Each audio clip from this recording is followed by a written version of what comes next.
Hello everyone, how was your day? I'm really happy to finally sit down with my microphone after a long day and share some of my mysterious experiences with you. Even better, they might help you fall asleep a little easier. So, have you subscribed to the channel and turned on notifications yet? Don't wait any longer. Thank you so much for all your continued love and support for the Paranormal M channel. Now, let's dive into today's stories. So, for a long stretch of my life, my job was basically the road. I traveled full-time, like 100% travel, for close to 20 years. Always during the day, always logging long hours. And a lot of it was on those empty interstate runs, where you can go 15 or 20 minutes without seeing another soul. And I should tell you up front, I'm not a casual driver. I'm one of those people who's always been defensive, maybe overly so.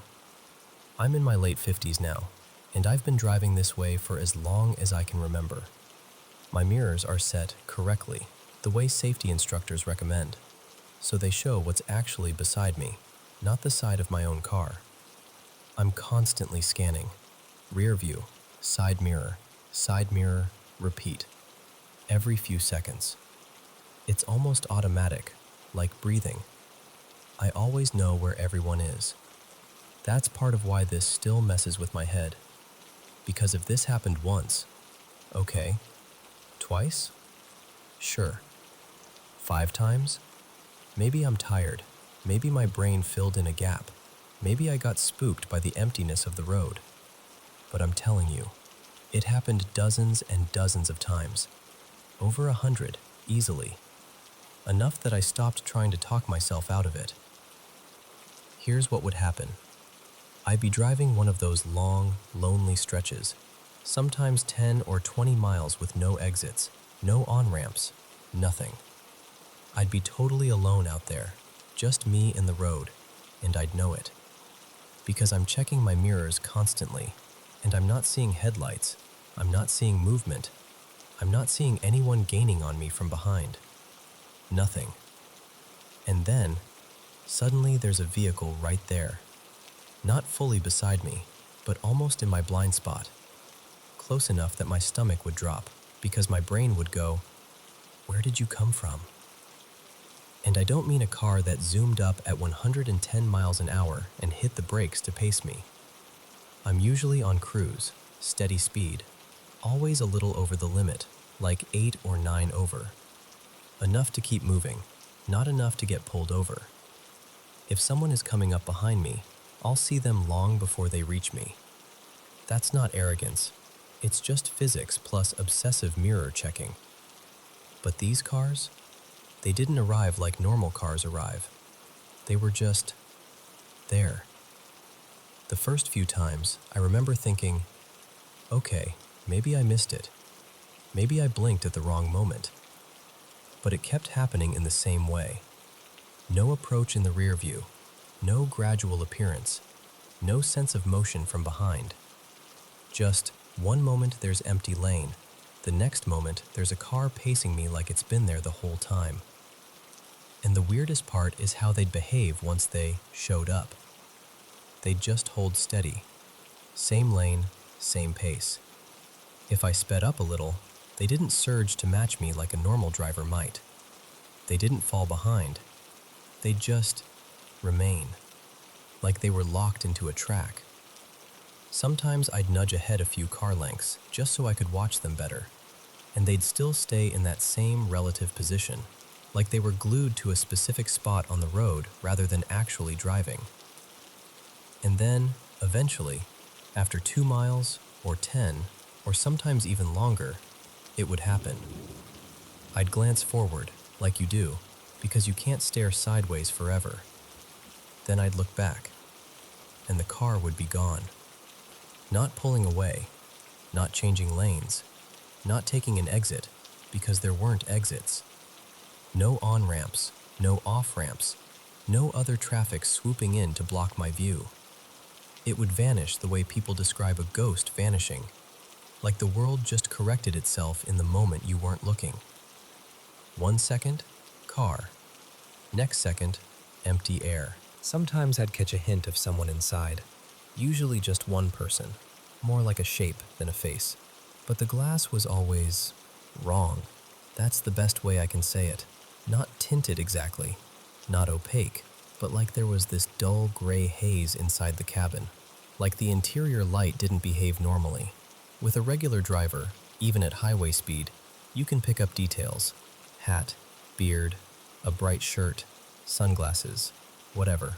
With these cars, it was almost always just a silhouette. After enough of these experiences, I started trying to explain it to myself in a way I could live with. I landed on the idea of residuals, like a replay, something that happened once and left an imprint. Like the road itself remembered a moment and kept playing it back. But even that explanation didn't quite fit, because if it were a replay, wouldn't it act like normal driving? Wouldn't it drift, or signal, or speed up, or slow down? These cars didn't do any of that. They felt fixed, like a prop on rails. And there's another layer to this, and I know how it sounds, but it's part of why I can't just shrug it off. Over the years, I've had a handful of people, total separate situations, not connected, tell me I'm sensitive, not in a vague horoscope way. Like, two different mediums I saw at different times, both told me I had the same kind of ability they did. And then, on a few random occasions in public, strangers approached me out of nowhere and said things like, "Someone wanted me to tell you something," and then they'd say the message, usually something weirdly specific and heartfelt. And then one of them looked me dead in the eyes and asked if I knew I was a medium. It's happened enough times that I can't pretend it's nothing. So, naturally, I started wondering, are those highway cars connected to that? Like, are they trying to get my attention? Are they deceased drivers?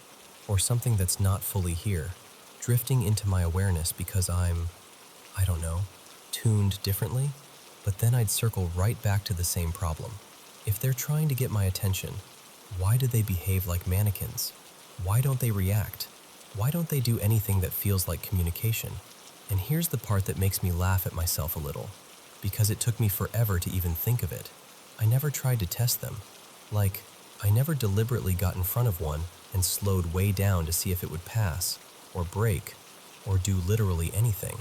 And I never got behind one and followed it while refusing to take my eyes off it. Not once. Not the way you do if you were determined to prove to yourself you weren't imagining it. Maybe because some part of me didn't want to know, or maybe because, even though I'm a careful driver, I wasn't about to do something unpredictable on an empty interstate just to satisfy a haunting curiosity. Eventually, I stopped traveling full-time, about 12 years ago now, and it's funny, because now we have all this cheap tech, dash cams, side cameras, systems that record everything around your car like it's no big deal. But back in those years, I didn't have any of that. I had mirrors and instinct, and a brain that would not stop tracking every vehicle in my orbit. Even now, though, I still catch them sometimes. It's harder in traffic, because the road is busy, and you can lose track of a car more easily when there are 5 lanes of movement. But every once in a while, I'll get that same feeling. I know where everyone is. I'm scanning like always. And then, some random sedan, like an old compact or a faded SUV, is suddenly pacing me in that near blind spot position like it teleported in. And then, moments later, it's gone again. And I know how this sounds. I do. If it had happened a couple times, I would have buried it under brains are weird. But when it happens over and over, across years, across different highways, in broad daylight, at some point you stop calling it imagination. You start calling it what it feels like. A car that wasn't there. A presence you can't quite see. A silent thing pacing you for miles until the moment you look away, and the road becomes normal again.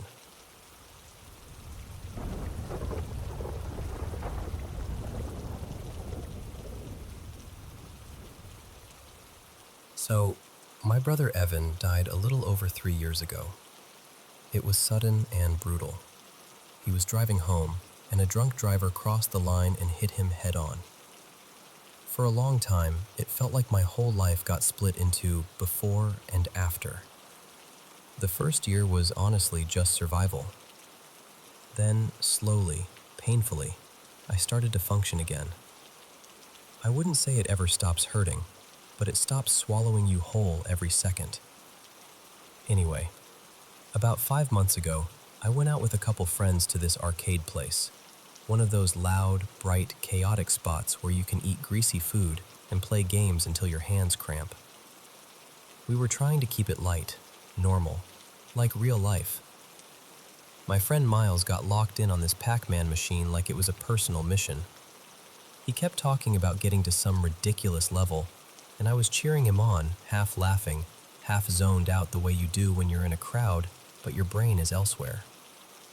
At some point, I told him I needed a quick bathroom break. And while I was stepping away, this older guy who'd been kind of chatting with us, friendly, harmless, offered to hold Miles's spot so nobody jumped in and messed up his run.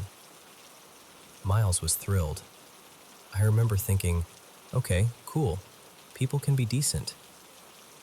So I'm walking toward the bathrooms, weaving through noise and flashing screens, and I pass this enclosed game, like one of those sit-ins where you're inside the little booth. I think it was some kind of monster shooter game. 2 people were sitting in there, a woman and a guy. I should have just kept walking.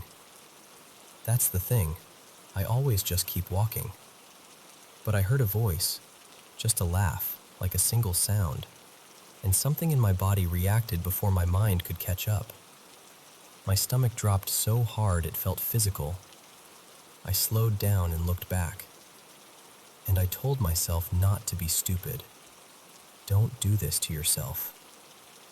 But I edged closer anyway and tried to peek inside without being obvious, just enough to confirm I was wrong. And that's when I saw him. The close-cropped haircut, the little silver hoops in his ears, the watch. Not the exact same one, but the same style, that weighty metal look. And then, the thing I couldn't explain away, the scar near the elbow, the one Evan got when we were kids and he tried to jump a fence like an idiot and sliced himself open. That scar had always been this weird little detail that made him him. My throat just moved on its own. I said his name, quiet at first, then louder without meaning to. Evan? The woman didn't even pause. She kept playing, totally focused. But the man, he tilted his head, slowly, like he heard something familiar, and he turned to look right at me. And I mean, he looked exactly like my brother. Exactly.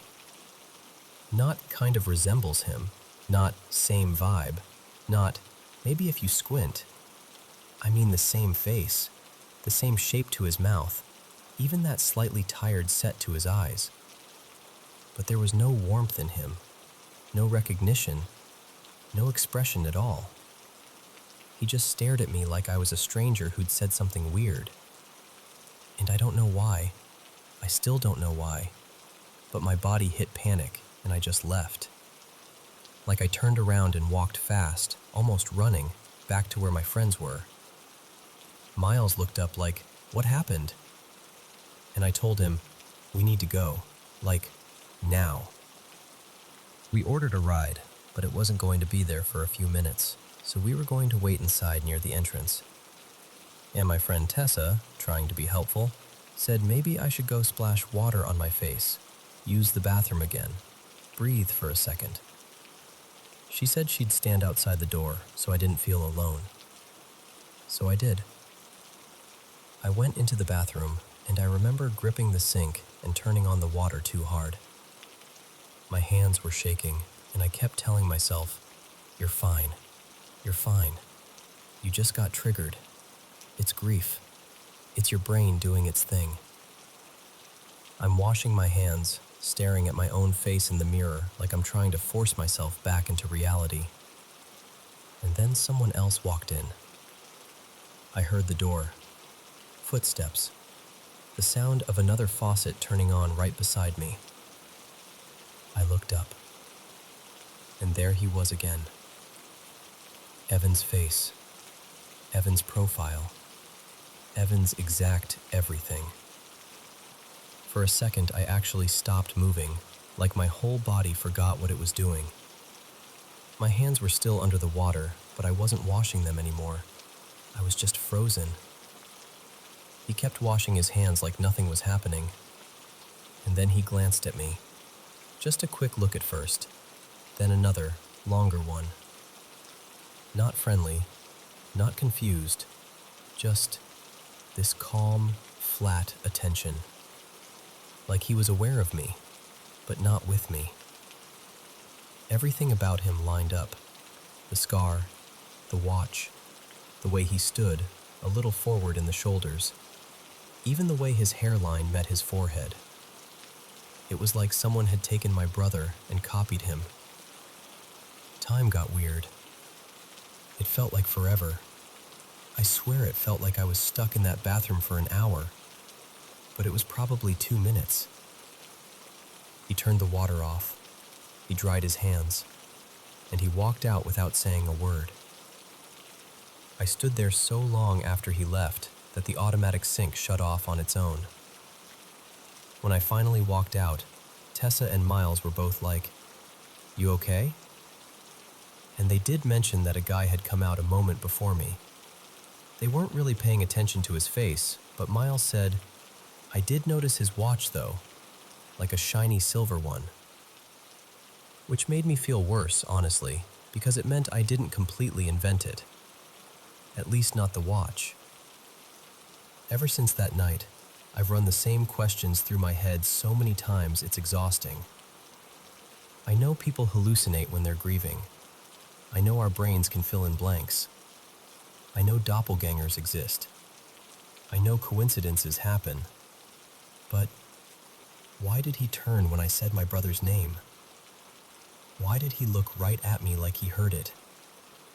And why, of all places, did he walk into that bathroom at that time?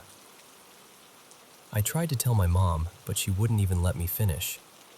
She got this tight look on her face, like she was protecting herself from hearing it. She told me she thinks I need therapy because clearly I haven't healed properly. My friends, they don't know what to do with it. Sometimes they joke like, maybe you saw a ghost, and they laugh like it's a scary movie. But even they admit the watch detail sticks with them. And me? I don't know what I believe. All I know is this. I'm sure my brother is gone. I'm sure it wasn't actually Evan. But I'm also sure that for a few minutes in a crowded arcade bathroom, I was looking at someone who was wearing my brother's face like it belonged to him.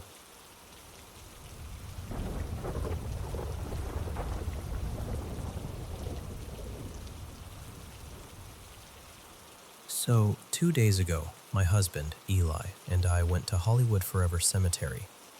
It's a place we end up a lot, honestly. There's a particular celebrity grave we visit pretty regularly, sometimes even weekly when it's hot out and we're looking for a quiet walk. We're heading there like we always do, and as we pass this completely ordinary-looking grave, nothing dramatic, no huge monument, just a normal marker, I have this weird little moment, like a snap of a memory that isn't mine.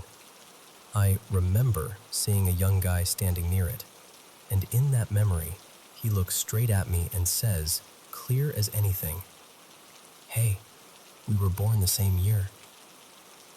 I stop walking. My stomach does that drop thing.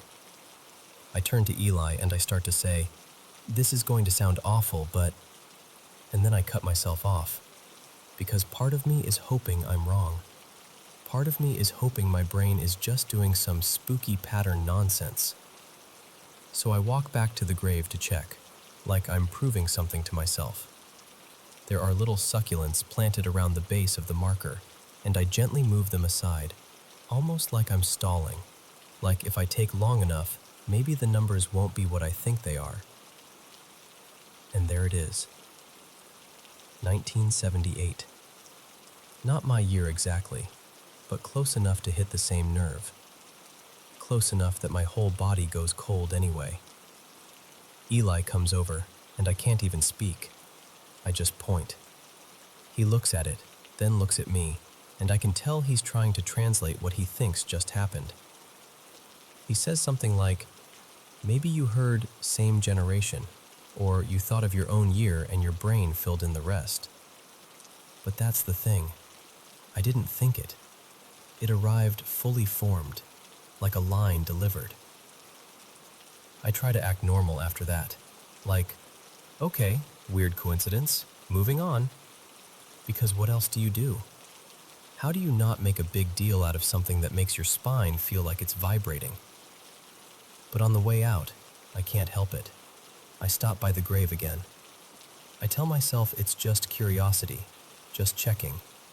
But the truth is, the air around it feels worse, thicker, like the space is irritated with me. This time I ask Eli to hang back, because I have this sudden, very specific feeling that his presence isn't welcome. Not because he's done anything, but because he can't sense what I'm sensing. Like I'm the only one being addressed, and bringing a witness is rude. I step closer, and it's hard to explain this without sounding unhinged, but it feels like the young man, who I only saw in that delayed memory way, was asking me something. Like, are you going to turn me into a story? Are you going to make a thing out of this? And I felt myself answering, quietly, no, I'm not trying to do that. But I didn't feel believed. It felt like the connection, whatever it was thinning, cutting out, like a phone call about to drop. And right before it went dead, I got this sharp impression. Don't tell people. Which is ridiculous, right? Because I'm standing in a cemetery basically negotiating with a vibe. But that's what it felt like. And I should probably explain. As a kid, stuff like this wasn't rare for me. Not in the Hollywood ghost movie way.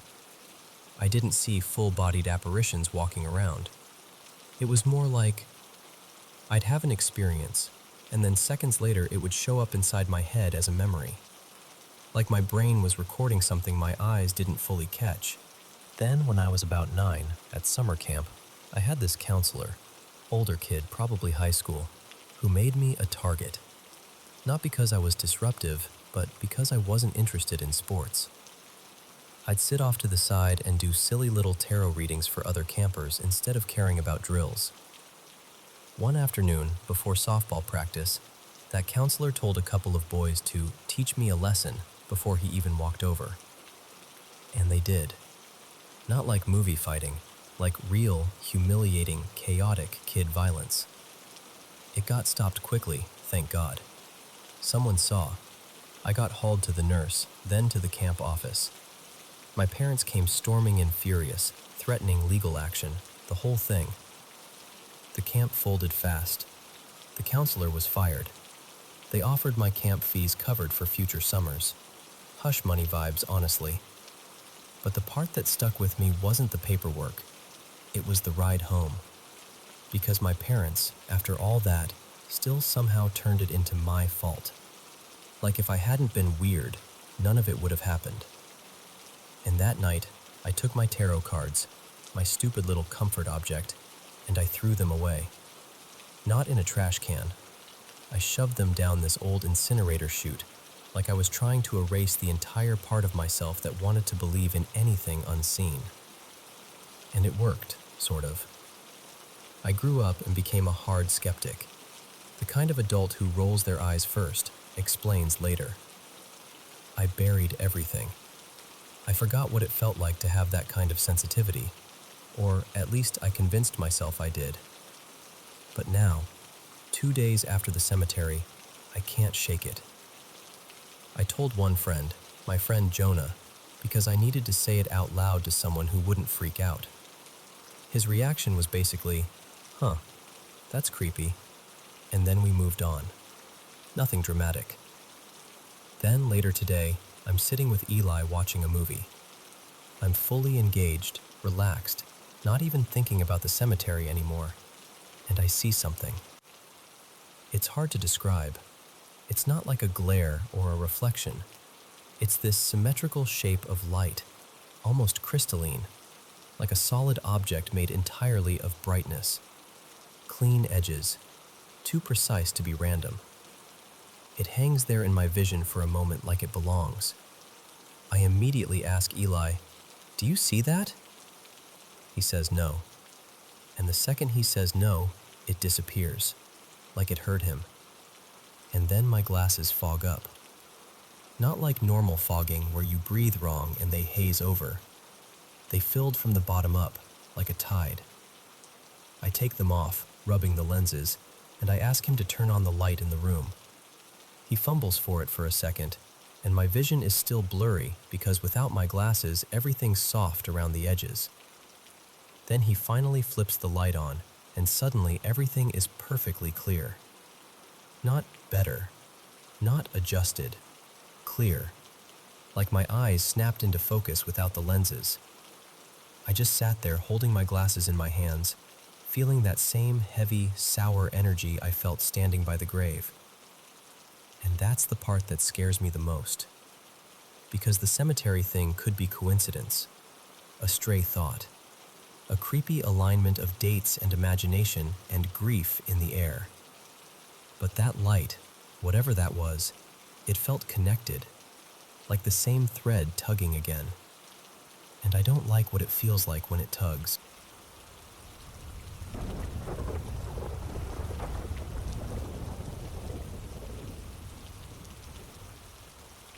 So, I've gone back and forth on whether I even want to tell this story out loud, because it still makes me feel a little foolish.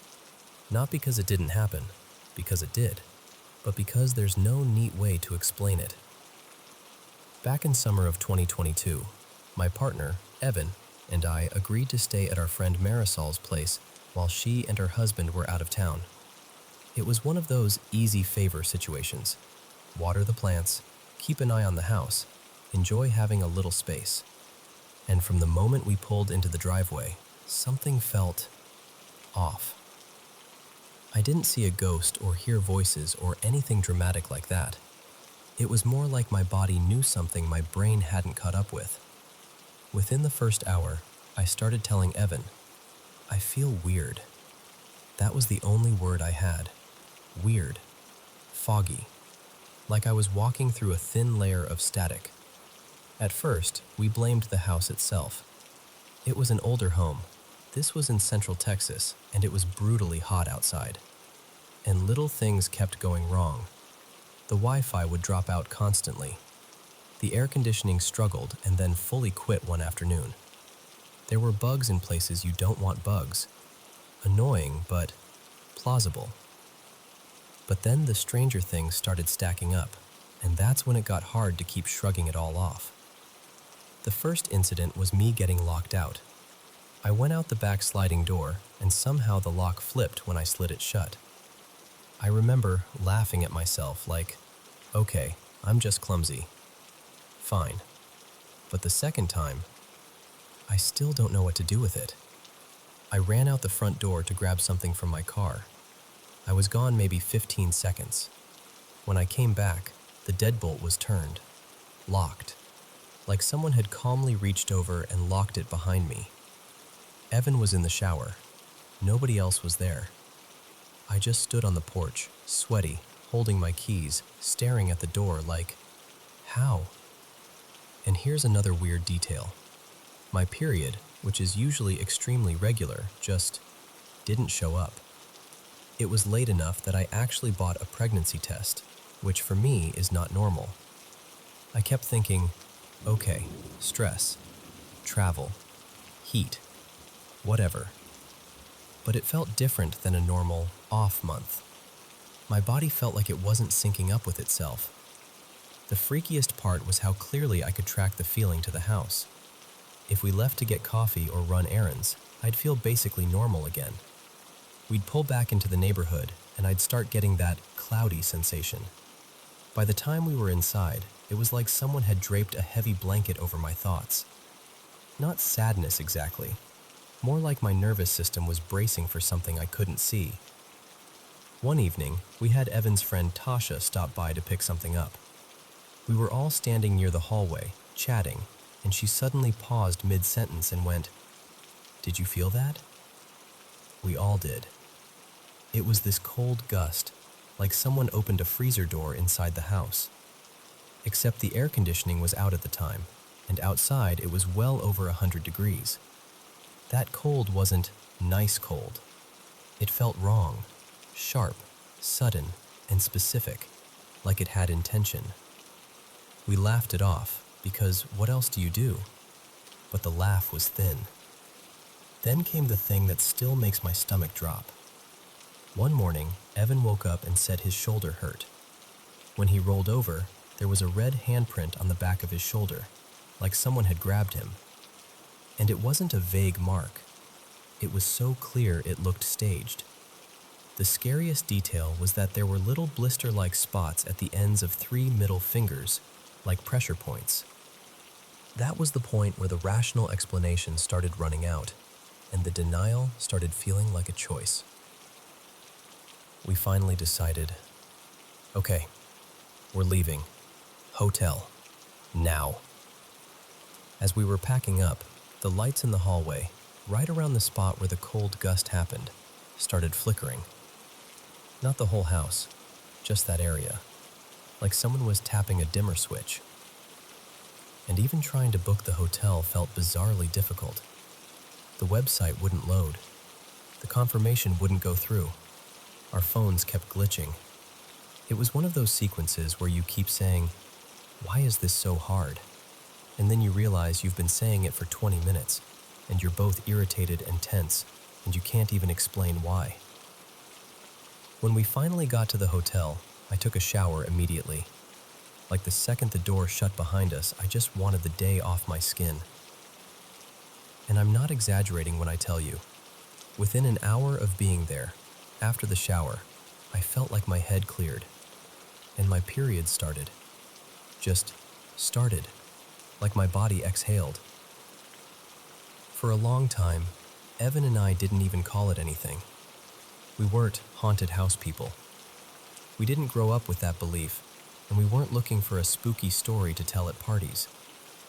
It was only later, when we replayed the whole week, lockouts, the foggy feeling, the cold gust, the handprint, the flickering lights, that we finally said the quiet sentence, "Do you think something was wrong with that house?" Here's the twist, too. Marisol and her husband never mentioned anything strange. Not once. They stayed in that home for over another year after that and loved it. They have such warm memories from that time, and we never told them. We didn't want to plant something in their heads. We didn't want to sound dramatic, so we swallowed it and moved on. Except, I didn't move on. A few weeks later, I started getting this nagging pain in my lower abdomen. At first, I thought it was a bladder infection. I did all the home remedy things, water, supplements, the whole "maybe it'll pass" routine. I even went to an acupuncturist and tried to treat it gently, naturally, like I always try to do. But it didn't go away. Eventually, after actual medical appointments and tests, I found out I had a uterine infection connected to my IUD. Not an STD, just an infection that had taken hold. I had the IUD removed, did the treatment my doctor prescribed, and I thought, okay, that's it. We fixed it. Then, months later, it came back. Another round. Then a second round, stronger antibiotics, back to back. And after that, my body just didn't feel like my body for a long time. The abdominal pain lingered, and I started suspecting my gut was suffering from everything my system had been through. Digestion off, energy off, everything just fragile. And my mental health took a hit too. I've had mild anxiety and depression in the past, nothing I couldn't usually manage. But during that year, it felt disruptive in a way I hadn't experienced before. Like my baseline shifted. Like I couldn't get back to myself. I'd be doing the same healthy routines, eating well, exercising, spending money on supplements and doctors and all the things, and still feeling like I was treading water. It got to the point where I had to take time off work, and I can't even explain how defeating that felt. Like I'd done everything right and still ended up flattened. This past year, I started a gut healing protocol and eventually antidepressants, and I am doing better, physically and mentally. I can feel myself coming back online, but I still have this thread in my mind that I can't quite cut. And I know how that sounds. I do. I can hear myself saying it and wanting to immediately follow with, but I'm not saying I believe in ghosts. I'm not even trying to convince anyone of anything. I'm just telling you what it felt like. It felt like walking into a place where my body didn't want to be. It felt like leaving and suddenly breathing again. And it felt like something in me never fully settled after. And I guess that's why I'm sharing it now, because I don't need a scary label for it. I just want to understand whether an experience that intense, whatever it was, can leave marks that last longer than the week it happened. And if it can, I want to know how people actually heal from that.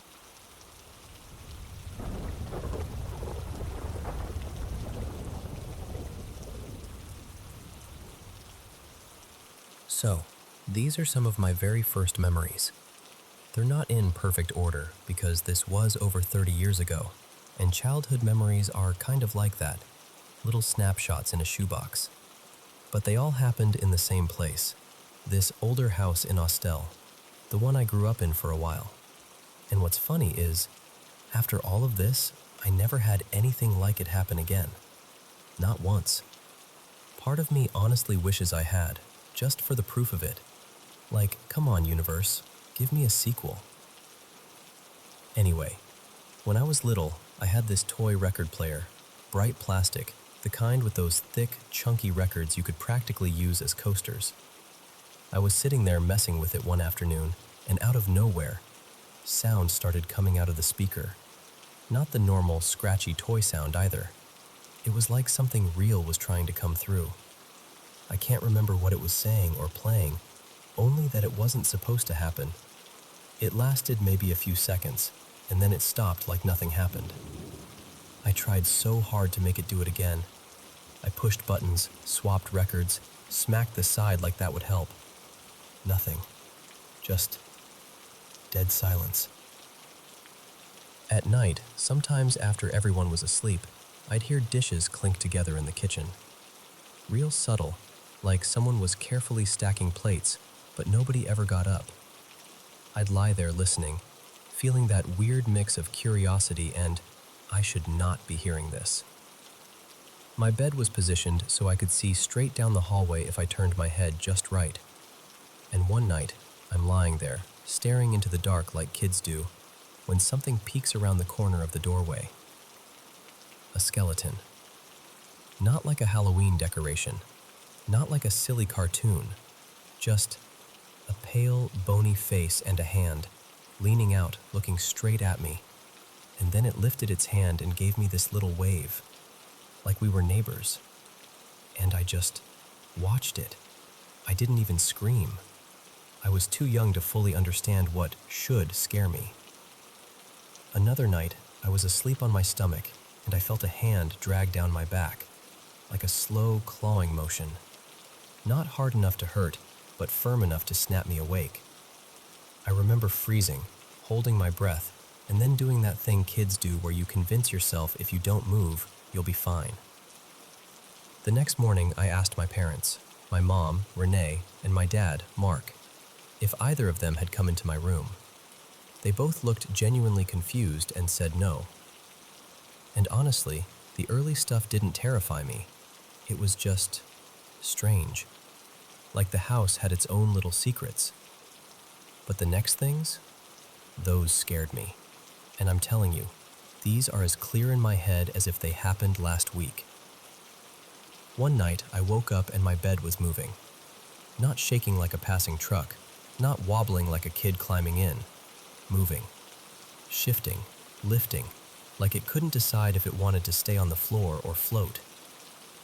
And then I heard two men talking, calm, like they were having a conversation in another room, except they weren't in another room. They were right there, in the dark, near me. I remember whispering, really small, "Hey?" And one of the voices immediately snapped back, "Be quiet, kid." Not yelling, just sharp, final. So I did what any sensible child would do. I shut my mouth, pulled the covers over my head, and stayed there like a statue until morning. And that became the pattern. If something impossible happened, I hid and waited for daylight to save me. Not long after that came the one that still makes my stomach tighten when I think about it. And she started praying with me. The bedtime prayer. Now I lay me down to sleep. I pray the Lord my soul to keep. I was half asleep, listening, letting the rhythm calm me down. And right in the middle of it, she started to fade. Not like she stood up and left, not like she walked away. She just thinned out, like fog, like someone turning down a dimmer switch on a person. I panicked. I sat up and screamed, full volume, "Mama!" Just screaming for her like my whole life depended on it. And here's the part that messes with me the most. It felt like my voice didn't go anywhere, like the sound stayed trapped in my room, like I was screaming inside a bubble. Because a second later, my real mom, Renee, came rushing out of my sister Tessa's room into my doorway, hair a mess, eyes wide, like I'd startled her. But not like she'd heard me, more like she'd sensed something was wrong. And right behind her, this is the part I can still see if I close my eyes. Soldiers came running past her in full uniform. Not one, several. Boots pounding, moving fast, like they were charging through the house. My mom didn't react to them, not even a flinch. And I just vanished under the covers again, like that blanket could make me invisible. Then there's the last one, the final story. The one that has such a bizarre detail that I almost hate saying it out loud, because it sounds like something you'd make up. I got out of bed and went to my parents' room. I climbed in between them the way little kids do when they need safety. They were both deeply asleep, like not even stirring. I lay there for a minute, finally calming down. And then I heard a voice, low and close. "Hey, kid." I looked toward the foot of the bed, and sitting there, clear as day, was a ventriloquist doll. Not a cute toy, a real-looking one with that stiff posture and that grin that doesn't feel friendly. I didn't know who it was back then. I learned later it looked exactly like that old character, the classic dummy people call Charlie. But at the time, it was just a talking doll at the end of my parents' bed. It asked me my name. Then it asked my mom's name, my dad's name. Just questions, casual, like it was taking notes. And the more it asked, the colder I felt inside, because it wasn't playful, it wasn't joking. It was curious in a way that felt wrong, like it didn't belong there but wanted to. So I did my usual move. I hid, pulled the covers up, squeezed my eyes shut, and waited until my fear ran out of oxygen. Years later, I actually wrote the people who live in that house now. I just asked if anything strange had ever happened to them. I didn't accuse, didn't get dramatic, just asked. They never responded. And that's it. Those are the Austell memories, little flashes of impossible things. Sometimes I wonder if the house was haunted, or if childhood has some doorway we grow out of. Like when you're young, you're tuned to a station nobody else can hear, and eventually, you lose the signal. But I swear, those nights felt real. And even now, telling you this, I can still feel exactly what it felt like to pull that blanket over my head and pray morning would come faster.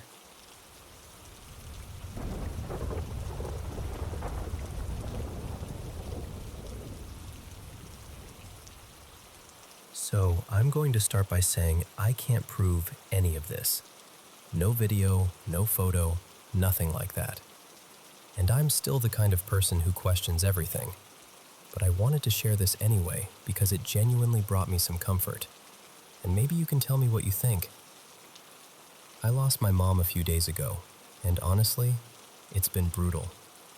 I've never lost someone that close to me before, and I wasn't prepared for how exhausting grief is. Like, not just emotionally, physically too. It feels like my whole body has been carrying something heavy. I had a therapy session today.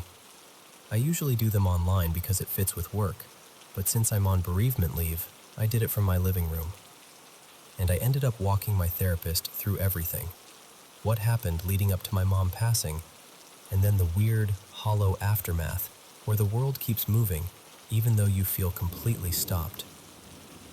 At one point, I surprised myself by saying out loud what I've been quietly begging for. I just wanted some kind of sign. Anything. I wanted her to let me know she was okay, and I wanted her to know I love her. And here's the part that's hard to explain without sounding, I don't know, dramatic. But I told my therapist I also wanted my mom to know I forgive her. Her and I weren't perfect. There were old hurts, complicated stuff, the kind of things you shove down and pretend don't sting. But in that moment, none of it mattered. I didn't want bitterness to be the last thing hanging between us. I just wanted her to know I don't hate her. I never did. I miss her. I love her. That's it. So we're in the middle of this. My voice is shaky. I'm trying not to cry too hard. And then I start hearing this sound. It was like a sharp clicking, almost like someone flicking a light switch up and down over and over, kind of aggressively. It was so distinct that I stopped mid-sentence and said, "Maya, hold on. I need to see what that is." I got up and followed it through the house, and it kept going. Click, click, click, like it wanted my attention. I traced it all the way to an open window. And sitting outside, right on the ledge, was this big crow. It was loud, too. It was making a racket, bobbing around, tapping at something with its beak, just making itself impossible to ignore. And I know this sounds small, but it hit me immediately because I've lived here for almost 3 years, and I swear I've never seen a crow anywhere near my place. Not once. Maybe I've heard distant birds, sure, but not a crow right there, basically announcing itself. It stayed for less than a minute, and then, just like that, it was gone. I stood there for a second, kind of frozen, and then I went back to my laptop, still feeling weirdly stunned. I told my therapist what happened, and I said something like, "I know crows can be associated with death, but I'm pretty sure there's more to it than that." So I grabbed my phone and looked it up, just a quick search, nothing deep. And the first thing that popped up said something along the lines of, "Crows are believed to be spiritual messengers." I stared at the screen for a long second, because the timing felt so specific. Like it wasn't random. Like it happened right when I said, out loud, that I wanted a sign. Right when I said I wanted my mom to know I loved her and forgave her. Right when I asked for anything. And listen, I know coincidence exists. I know grief makes you look for meaning. I know a bird can just be a bird. But I can't shake how it felt in my chest in that moment. Not scary, not ominous, just almost like a firm little nudge. Like, "Hey, I'm here. I heard you." Because I'll tell you this, after that crow showed up, something in me loosened. I've felt calmer. Not fine, not over it, not even close, but calmer in a way I haven't felt since she died. Like my body unclenched a little, like I could breathe without fighting for it. So I'm sharing this because I honestly don't know what to make of it, and I'd really love to hear what you think. Do you think that was a sign? Or do you think it was just a strange, perfectly timed coincidence?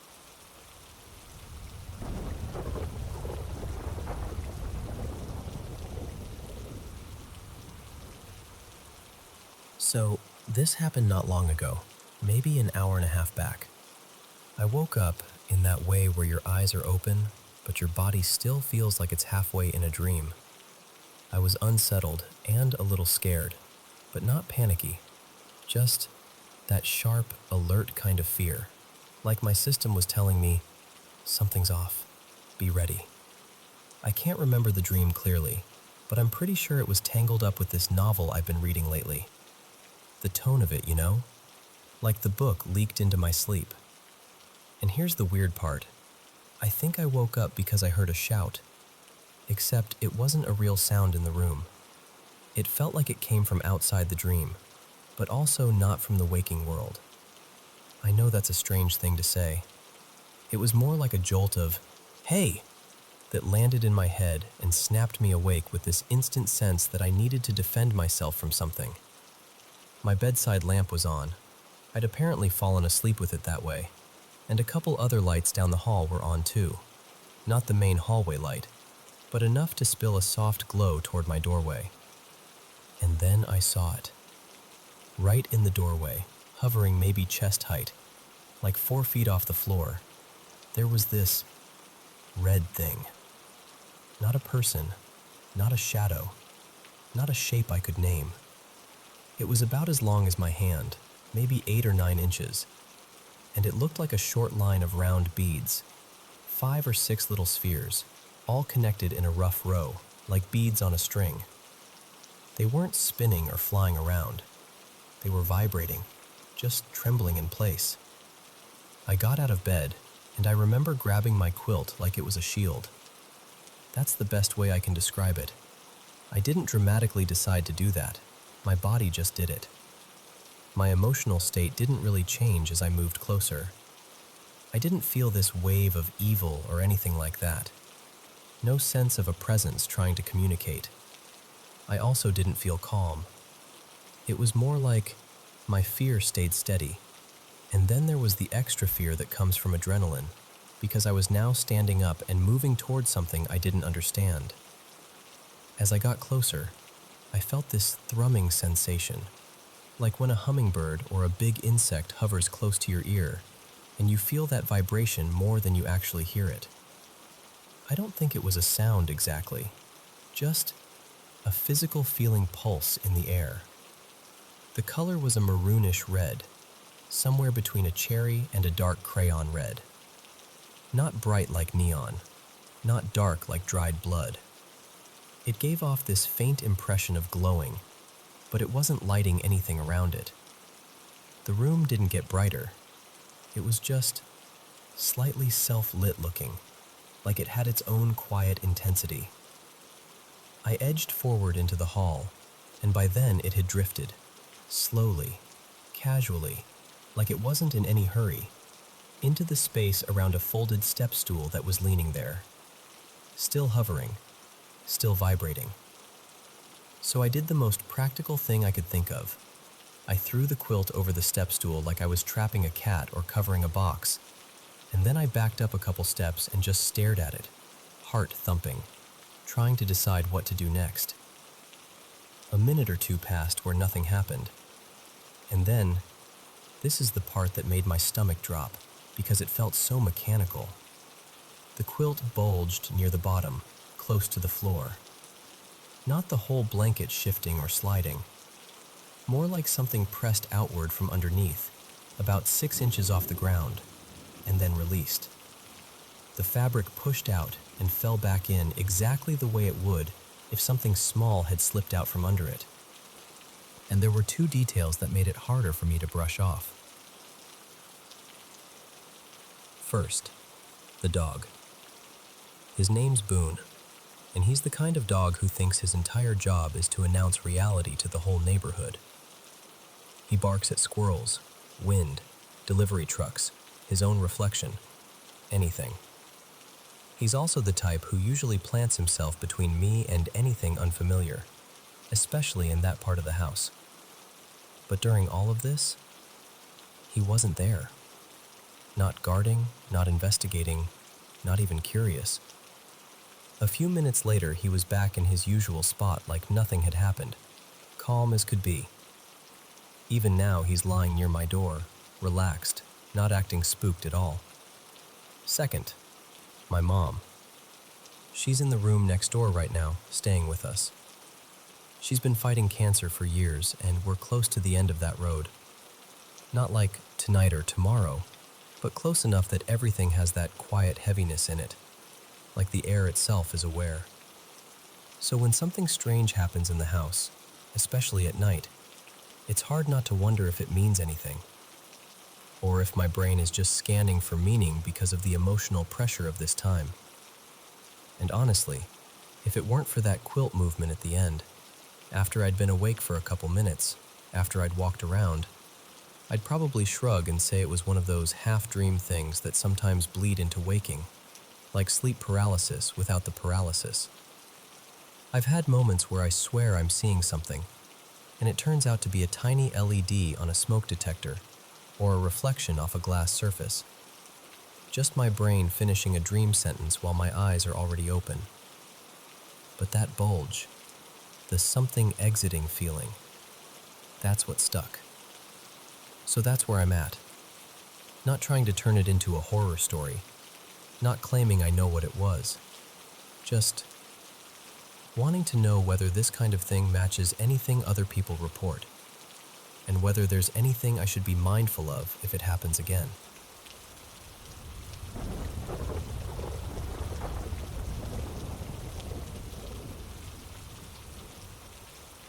So, for a stretch of time, I had this job cleaning a library before it opened, like way before it opened. I'd show up while it was still dark out, let myself in, do my whole routine in this big, quiet building, and be finished long before the staff or the early patrons ever arrived. Honestly, it was kind of perfect. Peaceful. Just me, a mop, and the echo of my own footsteps. Sometimes I miss it. The thing is, this library had a history. A couple of years before I started working there, someone had been killed inside the building. Just a horrible, heartbreaking situation. And I'm not even kidding. I'd completely forgotten it was that library when I took the job. It didn't click until I'd already been there a while, and when it finally hit me, it was like, oh, right, this place. Now, I'm not saying the building felt spooky because of that. I mean, it did feel eerie, but a huge, empty library at 5:30 in the morning, with the lights buzzing and the rest of the world still asleep, that's creepy on its own. You don't need ghosts for that. But the first thing that started getting to me was the bathrooms. Everything in there was motion activated, sinks, toilets, the whole deal. And every time I'd get close to the front entrance from outside, I'd hear it. A bunch of sinks and toilets triggering at once, like a little chain reaction of sensor clicks and running water somewhere deep inside the building. At first, I didn't think much of it. I figured the sensors were just touchy, cheap system, old wiring, whatever. Except, it always stopped a few minutes after I came in, and I didn't put that together until later, like weeks later, maybe longer. Because when you're tired and it's dark and you're just trying to get your shift done, your brain will excuse a lot. Eventually, I mentioned it to someone I knew who worked there during normal hours, my friend Lena. And she kind of frowned and said, "That doesn't happen during the day, like, ever." She told me maybe one sink might misfire occasionally, sure, but a whole bunch at once? No, not a thing. And that's when I started thinking, okay, that's weird. But listen, if there was something lingering in there, and all it did was throw a little tantrum by setting off the sinks when I showed up, I could live with that. Honestly, I'd be annoyed too if I was trying to rest eternally and some guy comes stomping in at dawn with a bucket and disinfectant. Then one morning, this is the part that still feels so clear when I think back. I was in the main entry area, wringing out a cleaning rag over my cart. My head was down. The library was silent, like it always was, and I had a straight line of sight to the front doors from where I stood. And the doors started rattling. Not the wind caught it kind of rattle, The kind where you can tell someone's on the other side, tugging on the handle, testing it, trying to get in. Now, that actually wasn't unheard of. Sometimes someone would show up early because the outdoor book return would jam, or they'd see the lights on and assume we were open, or they'd just be confused. So I didn't look up right away. I just kept wringing the cloth like, "Hold on, I'll get to you in a second." The rattling kept going for another beat, and then I heard footsteps. Clear as day, firm steps on the entry carpet, moving inward, coming toward where I was standing. And then, nothing. Total silence. No door opening, no greeting, no shuffling. Just footsteps that seemed to start and then stop, like someone hit a mute button on reality. I still remember the exact feeling in my stomach, like my body had already accepted the answer before my eyes confirmed it. When I finally looked up, of course, empty. The doors were shut. The entryway was blank. No person, no shadow, no movement. Just me, standing there with a damp cloth in my hands, suddenly very aware of how big and hollow that building was. And the strangest part? It didn't terrify me the way you'd expect. I think by then I'd already decided the place had something going on, and it had never felt aggressive. Annoyed, maybe. Restless. But not mean. So it was more like being startled by an unexpected roommate. Like, "Oh, you're here again." Still, it messed with my head for the rest of the shift. And just to be totally clear, there's no way it was a person. I never heard the door open. And even if someone had quietly slipped in, it wasn't a huge library. I would have run into them. There's just no way someone could enter, walk toward me, and then vanish without me seeing them or hearing anything else. Later, I was talking about it with another friend, Miles, and he got this look on his face and went, "Okay, that's wild," because I had something similar happen. He told me that once during his shift, he was cleaning near the restrooms and heard someone come into the bathroom. Like the door, the steps, the whole thing. He waited, thinking they'd need privacy, and then a minute later he heard the door again, like they'd left.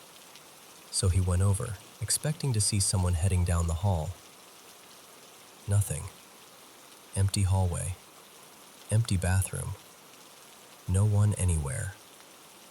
And that was the moment where I just kind of sat back and went, "Yeah, okay, so it's not just me.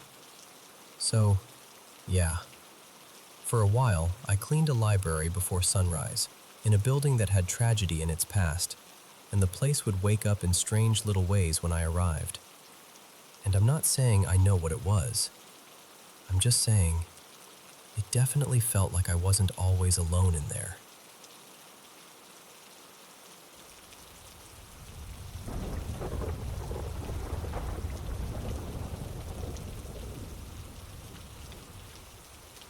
Okay, it's going to be a long night, so let me just tell you about the first time I ever had something paranormal happen to me. I grew up in Louisiana.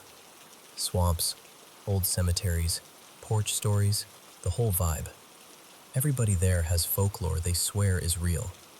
But honestly, I never had my own ghost story back home. Just the ones you hear from somebody's cousin's friend who wouldn't lie about this. My first real encounter didn't happen until after I moved to California. So, where I live now, there's this apartment complex with a pool in the middle courtyard. During the day, it's a zoo. Kids, music, people yelling across the water like they're trying to communicate with dolphins. The posted hours say it closes at 10 p.m., but nobody enforces it. The gate doesn't even latch right half the time, so the rules are mostly just decorative. That night, my roommates had friends over and the apartment was loud. I was trying to read, but it was impossible. So I grabbed my book, my vape, and went downstairs to sit on one of the lounge chairs by the pool. Just me, the night air, and the kind of quiet you only get when most people are asleep. Now, here's the thing. This complex has its own little urban legend. Everybody who's lived here for more than 5 minutes has heard it. Supposedly, a child drowned in the pool years ago, and the kid still hangs around. The details shift depending on who's telling it, like a campfire story that's been passed through too many mouths. One version says the child was left unattended, and people sometimes hear him wandering the breezeways calling for his mom. In that story, they call him Eli. Another version is darker. The kid was hurt on purpose by a mother's violent boyfriend, and some residents claim that around the late hours, you can hear a tiny voice begging for help. And then there's the version that almost sounds playful. A security guy told someone the spirit acts like a little prankster, misplacing things, tapping on doors, and sometimes you'll hear this small giggle like it's hiding behind a corner. Do I believe any of that? I didn't want to. I even looked it up because I'm that person. No public record of a child drowning here, but I did find a drowning at a different complex nearby with a similar name. Different circumstances, different age. So I figured it was probably just neighborhood myth, you know? Stories getting mashed together over time. Anyway, it's late, like somewhere between 11 p.m. and midnight. I'm sitting there reading, taking pulls from my vape, feeling relaxed for the first time all day. And then I hear it. A giggle. Not loud, not obvious, just faint. Like it drifted through the air for half a second and landed right behind my ear. I froze, but I didn't immediately go full horror movie brain. I told myself, it's probably nothing. Someone's out walking, maybe a teenager. Maybe the sound carried weird. So I try to keep reading. A couple minutes pass, and I hear it again. Another little giggle. Same tone, same place, like it's coming from somewhere behind me. And right as I'm starting to feel my skin crawl, the shrub line behind the lounge chairs rustles. Not a gentle rustle either, like something pushed through it. I stood up immediately. I didn't even bookmark my page, just snapped the book shut like, nope, I can live without knowing what happens next chapter. And I'm trying to be rational, right? We've got big lizards around here. I've seen fat raccoons too. Any of that could have rattled the bushes. Wet footprints. Little ones. Leading away from the pool area and into the small utility room where they keep the towels and cleaning stuff. And I'm standing there, staring at these footprints, like my brain is trying to decide whether to believe what my eyes are telling it. Then I hear a voice. High-pitched. A child's voice. Close. Hey, come here. No, absolutely not. I did the exact opposite. I backed up, turned, and walked as fast as I could without full-on sprinting, because in my head I'm thinking, don't look crazy, just leave, just go. But here's the part that still messes with me. As I made my way back toward my building, I could still hear that giggling, like it followed me, like it was right behind me, just out of sight, laughing because it knew I was scared. And I didn't get the feeling of innocence. That's what I can't explain. It didn't feel like a kid playing. It felt mean, like whatever it was wanted a reaction, like it wanted me to turn around, like it wanted me to feel small and cornered, even out in the open air. Now listen, I know the obvious explanation is that it could have been an actual child, but it was so late, and the voice sounded young. If there really was a kid out there at midnight, barefoot and wet, hiding around utility rooms, then somebody needs to be asked some serious questions. And maybe that's all it was. But I'll tell you this, when I got inside, locked my door, and finally exhaled, my hands were shaking. And I've tried replaying it 100 different ways, trying to make it make sense. I'm open to interpretations. I really am. I just know what it felt like. And whatever was out there that night, it didn't feel like it was just passing through. It felt like it was enjoying it.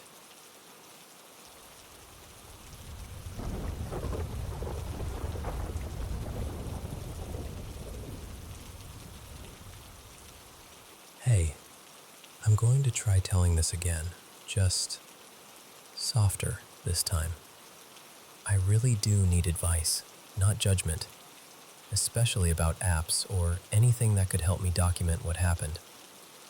So a few nights ago, the AC in my room was acting up. The house was warm and sticky, and I couldn't get comfortable, so I moved into the guest room because it has that little window unit that actually works. I climbed into bed, turned the lamp off, and immediately my cat, her name is Junie, came padding up like she'd been waiting for me. That room is basically her space. She can roam the whole house, but she's always claimed the guest room like it's her kingdom. She crawled right onto my lap and pushed her face into mine, purring like a tiny engine. I was laughing quietly, rubbing her cheeks, letting her boop her nose against mine. The curtains were open on the big picture window behind the bed, so even with the lamp off, the room wasn't pitch black. I could still make out the shapes of things. Let me paint the layout, because it matters. It's a full-size bed. Across from it is the wall with the bedroom door and a closet. On the right side of the room, there's the window unit and a dresser.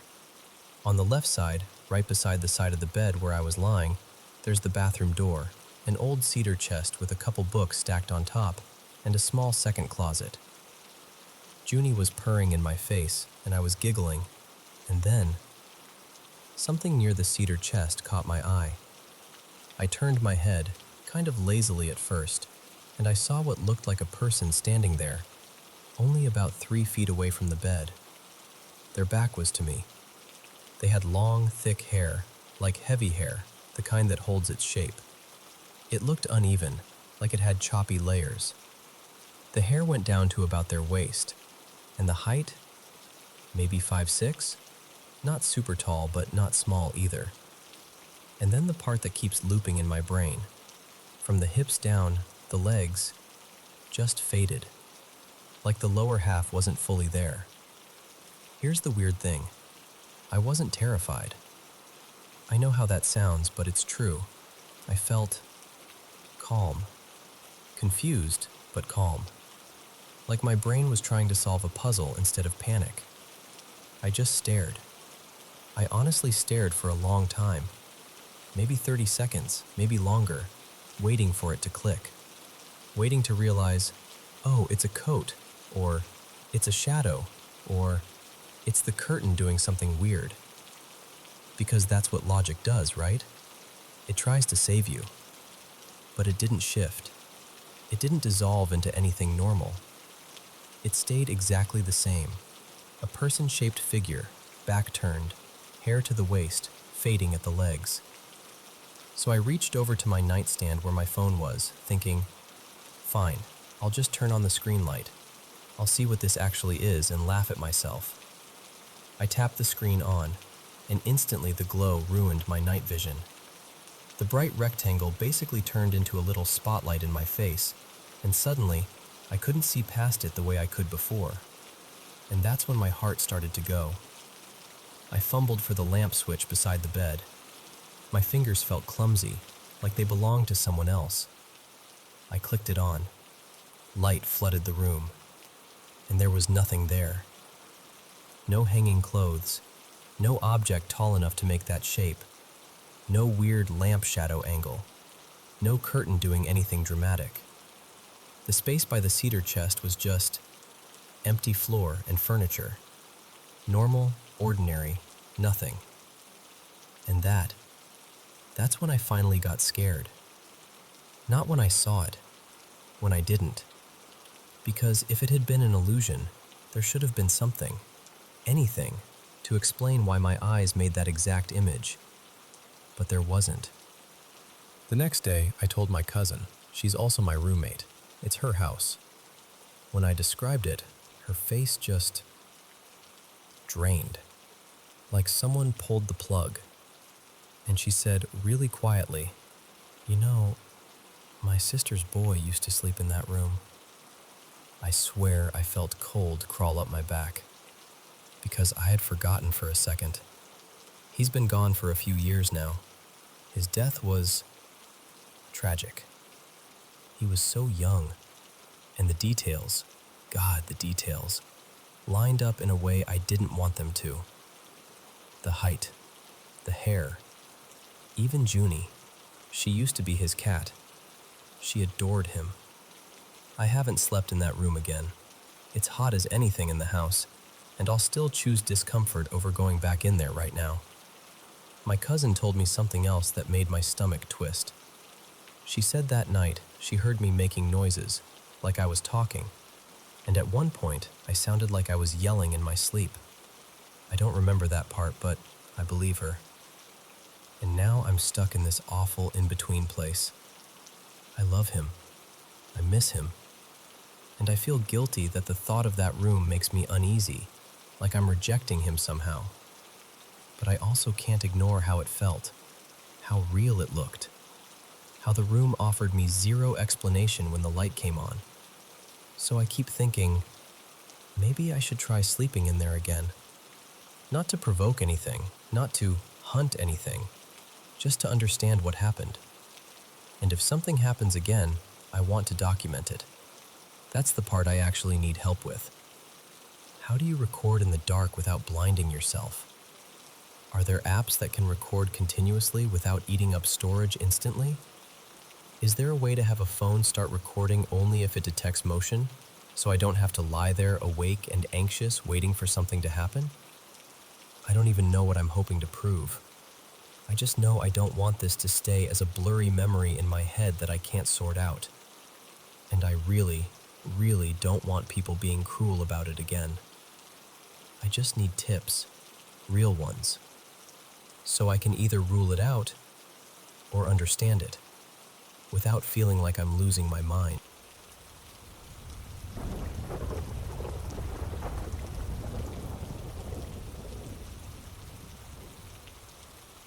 Hey, can I tell you something that's been sitting in my chest for years?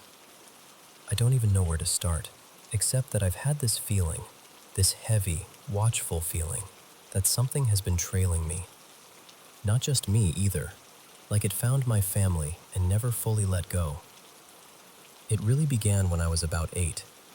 I remember waking up one night and sitting straight up in bed, heart racing, because I swore I saw my grandpa in my bedroom. And beside him, this is the part that still makes my skin prickle. I saw a figure I believed was Jesus. My grandpa looked calm, almost relieved. He spoke to me, gently, like he didn't want to scare me, and he said he was going somewhere better. The next morning I told my mom, still half shaking, and she went quiet in a way I didn't understand. Later that day, we found out my grandpa had died, and that it had been the day of his funeral. I didn't even know there was a funeral. So yeah, that's the first thing that made me wonder if my life had a crack in it, like the world wasn't sealed the way it's supposed to be. Not long after that, I was playing with my toys in the living room, totally alone. Sunlight in the windows, nothing scary about it. And then I heard someone call my name, clear as day. Mila. That's my name, or it was back then. I froze. I called out, "Mom?" But the house stayed quiet. I walked through every room, checked behind doors like a little kid does, trying to be brave, but there was no one. And the weirdest part is, the voice felt familiar, like something I knew, but also like something that didn't belong in my home. I tried to shake it off. I really did. But then there was Corinne. She was this woman my family knew. One of those people who smile a lot, but somehow the air feels colder when they enter a room. My parents thought she was just intense. In hindsight, there was something wrong with her. We didn't understand it at the time. Years later, 3 men connected to her ended up dead, one after another. 2 were ruled suicides. One was complicated. And everyone around her had that same uneasy story. I don't know why, but I felt off near her. Back when I was still a kid, She showed my mom this old book. Not a cute little antique. I mean a strange one, like it had weight to it. She said it was some kind of witch book, and she talked about it with this smug confidence, like she had access to things other people didn't. And then she gave us a gift. A wardrobe. Big, heavy, with a mirror on the door. I hated that mirror. I didn't know why at first, I just hated it. Corinne didn't like me. I could feel it. She used to look at me like I was an obstacle, like she wished my dad belonged to her instead of my mom, like my existence had stolen something from her. That wardrobe ended up in the hallway near my older sister Noemi's room. One afternoon, I walked past and saw a shadow shape, tall, too tall, sitting on Noemi's desk like a person, but wrong, not solid, not human, just a presence shaped like one. I blinked and it was gone, but I didn't forget. After that, my fear started changing. I wasn't just scared of the dark like most kids. I became terrified of being alone in the house, like deeply, irrationally terrified. If someone took the trash out and left me inside for 2 minutes, my chest would tighten. I'd start listening for footsteps that weren't there. And I never outgrew it. And sleep. Sleep got ugly. I started having intense nightmares and sleep paralysis. The kind where you wake up and can't move, and you know you're in your room, but you also feel like something is in there with you. Sometimes I'd hear breathing. Sometimes I'd hear that same half-familiar voice. It wasn't every night. It was worse in waves, like storms. Eventually, we moved away from Corinne. New place, different neighborhood, fresh start. Everyone acted like we were finally safe. But that's when it got worse. Because for the first time, it wasn't just me. My mom saw shadows. My sister saw them. Even my stepbrother at the time, Lucas, said he kept catching something in the corner of his eye, like a figure slipping behind furniture. We tried to laugh it off. We tried to blame stress, bad lighting, imagination. Then I hit a breaking point. Depression grabbed me by the throat, and I ended up in the hospital after I tried to end my life. I'm not saying that for drama. I'm saying it because that's when I saw him again. There was this old man, hospital clothes, thin gray hair, skin like paper. He was standing at the foot of my bed, looking down. His face wasn't kind. It wasn't neutral. It was cruel. Like he was enjoying the fact that I was trapped there. I told myself I was exhausted, that grief and medication and fluorescent lights can make your mind do weird things. But then I saw him again. Same man, same expression. And when I finally worked up the courage to tell my mom, her face drained. She looked straight at me and said, "I've seen him too." That chilled me in a way I can't explain. After that, he showed up in 2 nightmares and 1 sleep paralysis episode, and then, nothing. Years of quiet. Like he had gotten bored. Or like he was waiting. Then my dad died. Sudden. Brain tumor. So fast it felt unreal. Like the kind of thing that happens to other families, not yours. After that, Noemi developed chronic pain. Then I did too. And then it was diagnosis after diagnosis. My body collecting problems like it couldn't fight anymore. Sometimes I wonder if it's just life. Genetics, stress, the way grief rewires your body. But sometimes, it feels like a pattern, like something fed on the cracks. Recently, my depression flared up hard again, dangerously hard. And with it came that old familiar fear, that sense of being watched, the sleep paralysis, the nightmares. I keep trying to be rational. I tell myself, "You're tired. Your brain is stressed. You're scared, so you're interpreting normal things as threats. But then little things happen that don't fit. Like one day, I was messing around with an AI chat, just for fun, and I took a photo of the area in my apartment where I used to feel that presence. When it generated a description, it created this image of a man that didn't look exactly like him. But it looked like my Uncle Thierry, who had died only a few weeks before. And it wasn't even subtle. It hit me in the stomach, like someone had reached into my grief and pressed. Another time, I was walking through the woods near my place, morning routine, because moving helps keep my legs from hurting so much. I was talking out loud to the same chat, joking about creepy story ideas because I write little horror pieces sometimes. And immediately after, the conversation crashed with an error message. I know how that sounds. I do. But I remember stopping mid-step, the forest suddenly too quiet, and thinking, okay, that one felt wrong. I got desperate enough that I talked to someone who sells protection. They told me I attract something, some kind of parasitic spirit, especially when I'm depressed, especially when my thoughts get dark. They gave it a name I can't even remember now, but the idea stuck to me like burrs.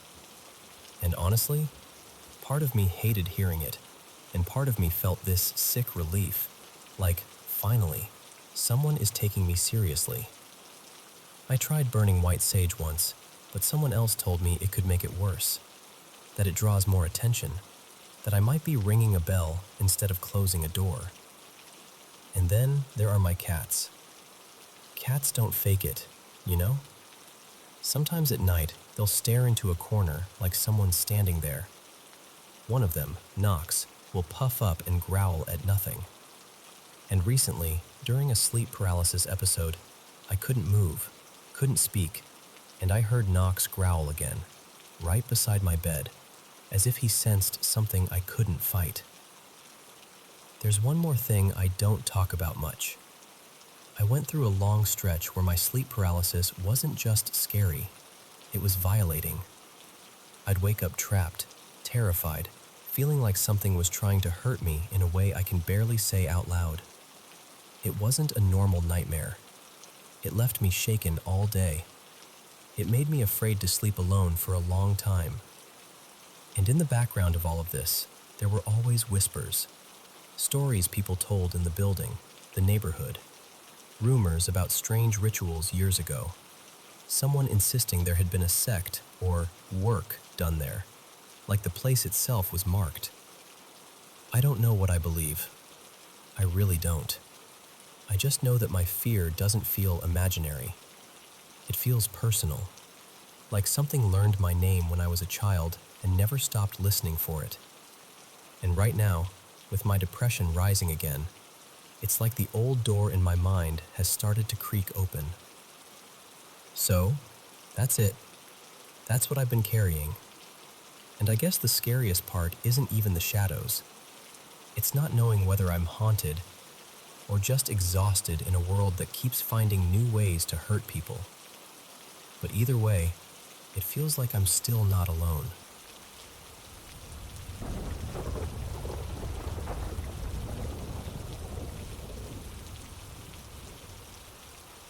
Okay, so listen. This happened in the middle of the day, not even at night, which honestly makes it creepier. There were about 10 or so of us hanging out on the reserve. This was up near Ontario, and we were bored, just wandering like we always did. Someone suggested cutting through this patch of woods.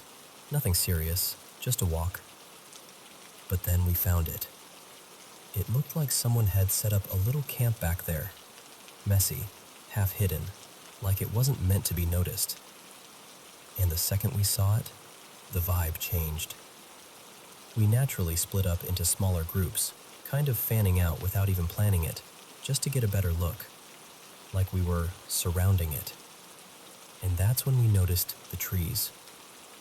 There were fish guts hanging from branches, like not the normal cleaning of fish leftovers.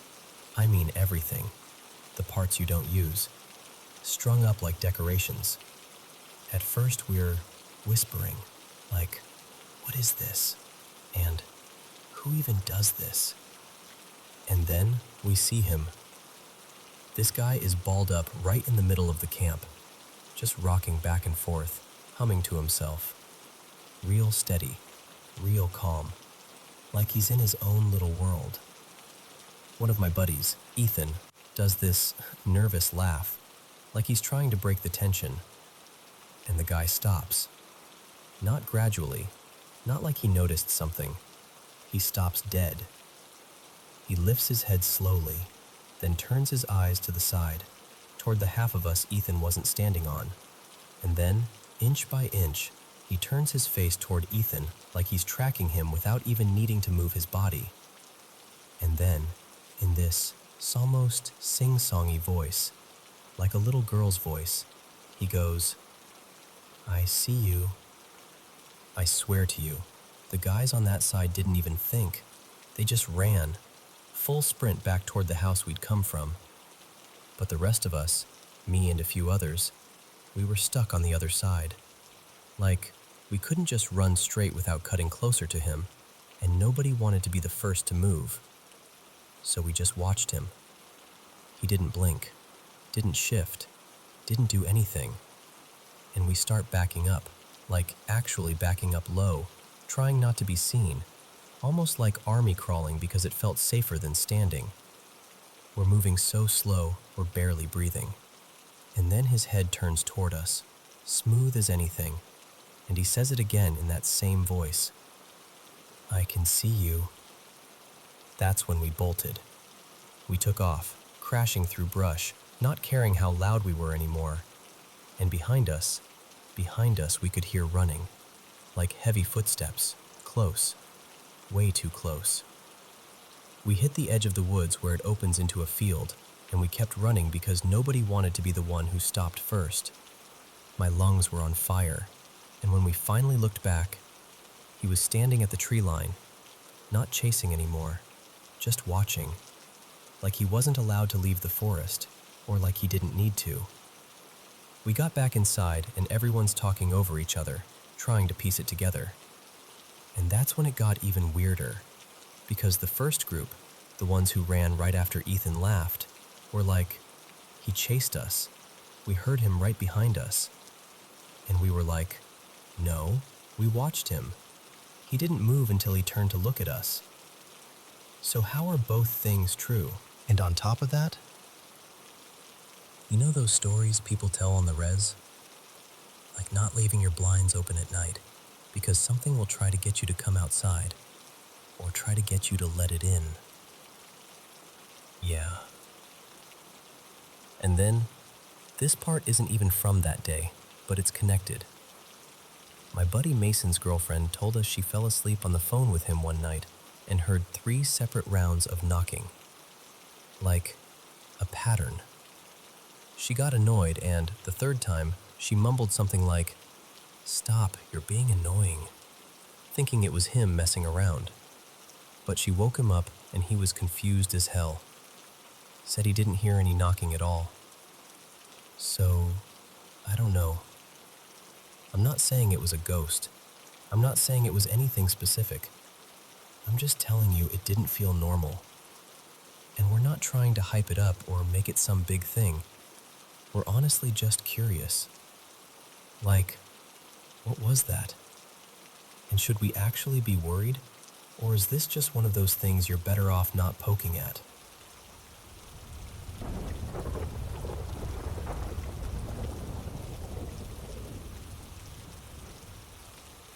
So, this happened back in 2017, during one of those Southern California summers where the heat feels like it's sitting on your shoulders. I'm going to tell it the way I remember it. No big dramatic add-ons, because honestly, it was already strange enough. At the time, I was running this small little shop out in Palmdale. Nothing fancy, just trying to keep the doors open, putting in long hours, doing that daily grind thing. I lived in Thousand Oaks, pretty low-key life. Family nearby, my brother Marco over in Van Nuys, nothing wild going on, except something had started changing in me. Quietly, privately. For a few weeks, I'd been meditating every night, and when I say privately, I mean nobody knew. Not Marco, not my parents, nobody. I didn't really have some big spiritual plan. I'd just gotten curious, and then curious turned into consistent. And I got fixated on one thing, the third eye. I'd sit on the floor in my living room with the lights low, legs crossed, eyes closed, breathing like I was trying to sink into that spot between my eyebrows. I'd picture this deep blue light. Sometimes I imagined it like a small flame instead of a lotus, like something flickering awake. And the more I did it, the more I felt it. Pressure, warmth, little waves of tingling that would build and spread. It wasn't scary. It actually felt kind of incredible, like I'd found a hidden switch inside myself. I didn't have a teacher, no mentor, just instincts, a couple guided videos, and me showing up night after night. Then one afternoon, I'm closing up at the shop, wiping down the counter, ready to head out, and Marco pulls up out of nowhere. And that alone was unusual. He didn't just casually drop by. It was a solid drive for him, and he wasn't the type to make that trek just because. But there he was, leaning against his car like it was no big deal. We talk for a bit outside the storefront, just catching up, and then he goes, real casual, like he's asking if I want tacos. Hey, there's this woman staying at my place right now. She's from Louisiana, really spiritual. You should come through tonight and meet her. And I remember laughing a little, like, of course you have a random spiritual house guest right now. And I told him no. Not rude, just firm. Nah, I'm good. And he didn't push. He just nodded like, all right. So I lock up, get in my truck, and start heading home. The drive is the usual. Freeway, fading sun, that orange dusk that makes everything feel a little hazy and slow. But somewhere along the way, I start feeling guilty. Because my brother doesn't just show up like that. And it hit me like, he made effort. The least I could do was make effort back. So I call him, and I'm like, hey man, sorry about earlier. I'll come by tonight. And I swear to you, the exact moment I committed to it, the moment I said yes, boom, this sound, this violent, blunt, impossible explosion just detonates inside my head. Not like a ringing, not like a headache, an actual bang, like a firework went off behind my eyes. I slammed the brakes so hard I'm shocked nobody rear-ended me. My heart is pounding, and I'm gripping the steering wheel thinking, I hit something. I blew a tire. Something's wrong with the truck. I'm still on the call, and I shout, did you hear that? And Marco goes, completely calm, hear what? What are you talking about? Which made it worse, because if it was real enough for me to nearly pull off the road, how did he hear nothing? We hang up fast. He says someone from work is calling him. I pull onto the shoulder, jump out, and start checking everything like a maniac. Tires, front bumper, under the truck, inside the cab. Nothing's fallen, nothing's leaking, nothing is wrong. There's just nothing. A few minutes later, my phone rings again. Marco.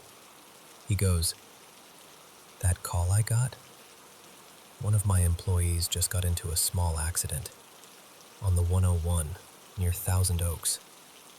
And my stomach drops because that was basically the exact stretch I'd been driving toward.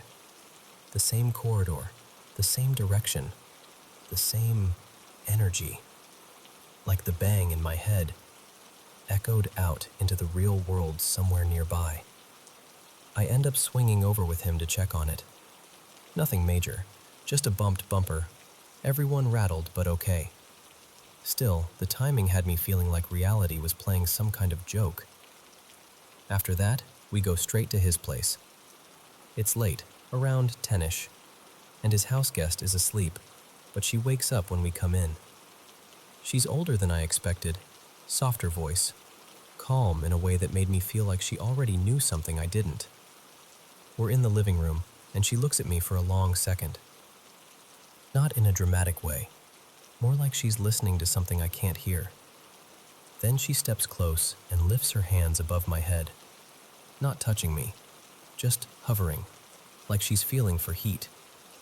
She says, "I'm going to clear you a little."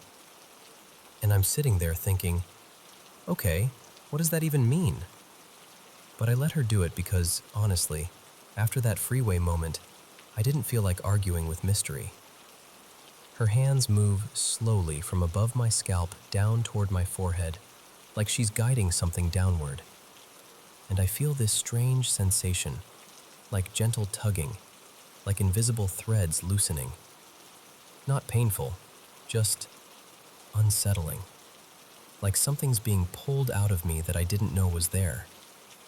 And then she drops her hands. And the instant she does, the entire house goes black. Total power outage. No lights, no hum, no background noise. Just sudden dead silence, like the world held its breath. And I'm sitting there in the dark, frozen. Nobody's talking. You can feel how thick the air gets when something unexplainable happens and your brain can't file it away. Then, slowly, the power returns. Lights flicker. Appliances reboot. That refrigerator click. The whole house waking back up one piece at a time. But when the lights come back, the room feels colder. Like the temperature dropped 10 degrees. And here's the thing I still can't fully explain. After that, it was like something in me had been shut off. All that pressure I'd been feeling in meditation? Gone. The tingles, the rush, the sense of something opening? Gone. Like someone hit a reset button and wiped the whole charge clean. I drove home later that night with my mind looping the whole chain of it. The secret meditations, my brother randomly showing up, me finally saying yes, that inner explosion, the oddly timed real-world accident, the woman clearing me, and then the blackout like some kind of seal on the whole thing. And I remember thinking, it felt like synchronicity, but turned up so loud it couldn't be ignored. Like the universe wasn't whispering anymore, it was straight up making eye contact. It's been years now, and that whole third eye fireworks feeling never came back. No more buzzing, no more pressure, no more electric highs. But maybe that was the point. Maybe it wasn't meant to be a permanent thrill ride. Maybe it was meant to wake me up, clear something out, and leave me with something quieter, something steadier underneath. And I'll be honest, sometimes I miss the intensity. But the longer I live with it, the more I wonder if what I got afterward, this calmer kind of awareness, was the real thing I was supposed to keep.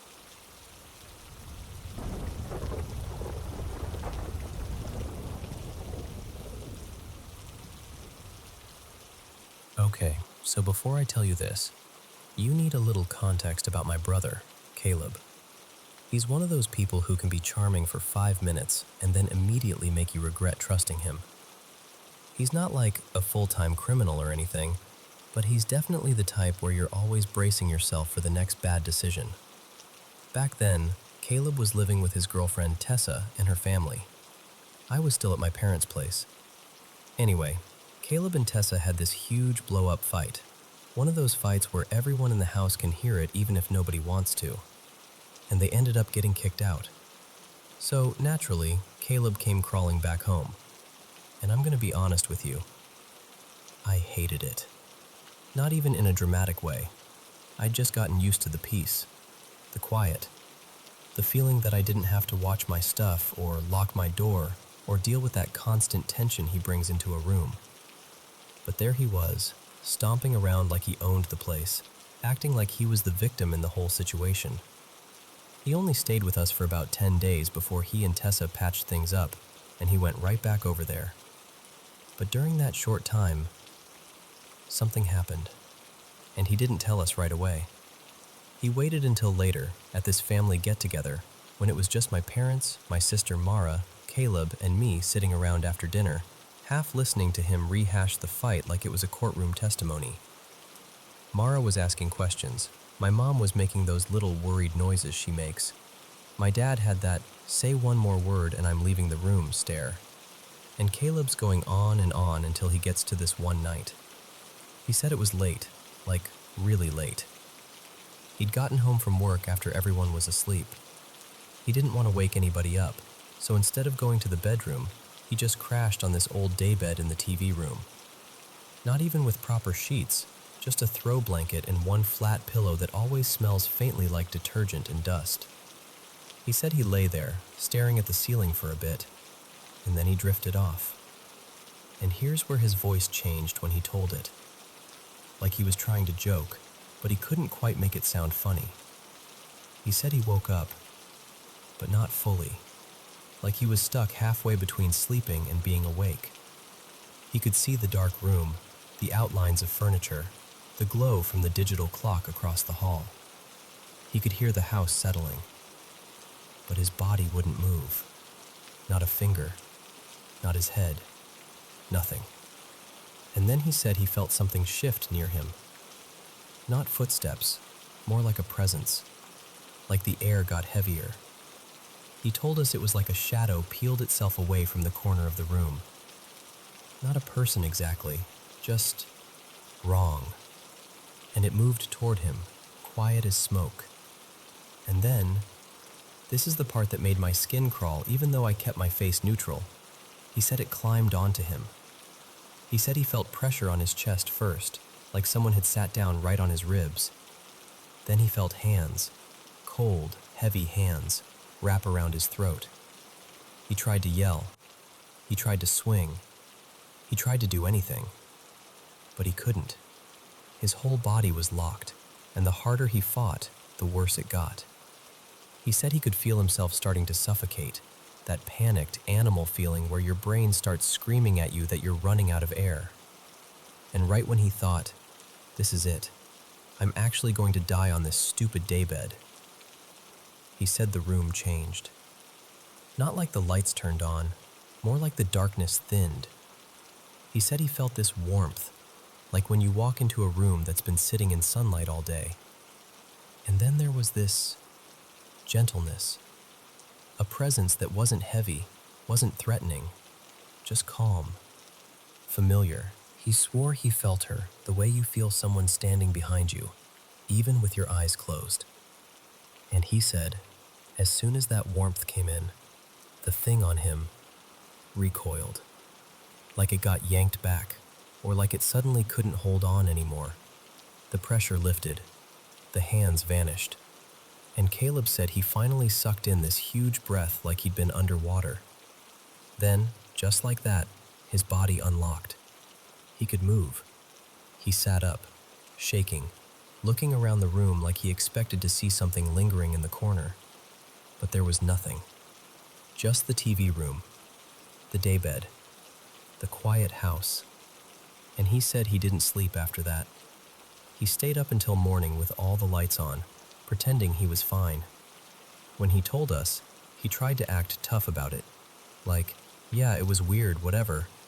But I could see it in his eyes. He was genuinely rattled. What messes with me is, nothing like that has ever happened to me. Not once. I've never seen anything, never felt anything. And yet, when Caleb tells it, it's like he's describing something that really happened to him, down to the detail of how it felt to breathe again. So I don't know.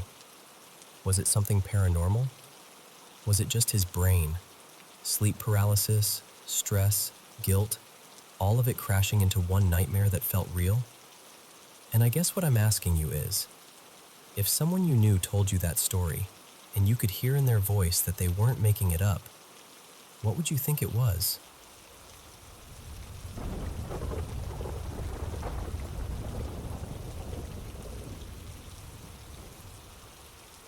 Welcome back to the Paranormal M channel. How was your day? Let me know in the comments below. I always read them, and I'm truly grateful for your support. And don't forget to send me your paranormal experiences.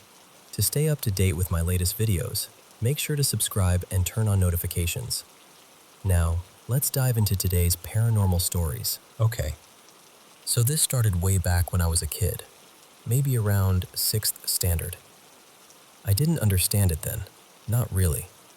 I just knew something felt off in our lane. My older brother Rohan was going through this really disturbing phase. He kept saying he was being haunted by a woman, someone who had died in a fire nearby. The story in the neighborhood was that there'd been this terrible fire a few houses down, and in all the chaos, my brother had helped get a baby out. But the mother didn't make it. That part alone was heavy, even to hear later. I only found out in 7th standard, and not because anyone sat me down and told me. I overheard it. Rohan was talking to one of his friends, in that intense voice people use when they think nobody's listening. He was describing how she kept showing up, how she wouldn't leave him alone. And then, not long after that, I started seeing her too. Not in the hallway or anything. At first it was in dreams. She had this really specific look, and I can still picture it clearly. A squarish face, a short, dark dress, her eyes bulging like she was forcing them wide open, tongue slightly out like she was mocking you. And the creepiest part? She'd be smiling and staring straight at me like she knew me. But here's the weird thing. I wasn't terrified in the usual way. She looked horrifying, yeah, but she didn't always make me feel fear. So for years, I brushed it off. Like, okay, my brain is being dramatic. It's just a stupid nightmare. I didn't tell anyone because I didn't want to be laughed at, and honestly, I'm pretty skeptical by nature. I don't usually get pulled into supernatural stuff. Still, I couldn't ignore one thought. I'd read somewhere that your brain doesn't just invent totally new faces. It mixes things you've seen before. So I kept wondering, where did I see her? Why does she feel familiar? Fast forward to college, 3rd year. I was living away from home in a rented room, and that's when it got worse. Way worse. It wasn't only dreams anymore. I'd be studying or lying in bed, and I'd get this intense feeling that she was there, silent, watching. Sometimes I'd see her in my mind sitting near my chair, or standing near the wall, like she'd always been in that room and I was the intruder. And I hate admitting this, but a part of me felt like there was some strange connection, like she was obsessed with me, or wanted something from me. I even remember thinking, maybe she's attached? It sounds ridiculous when I say it out loud, but in that moment, it felt real. That phase messed me up.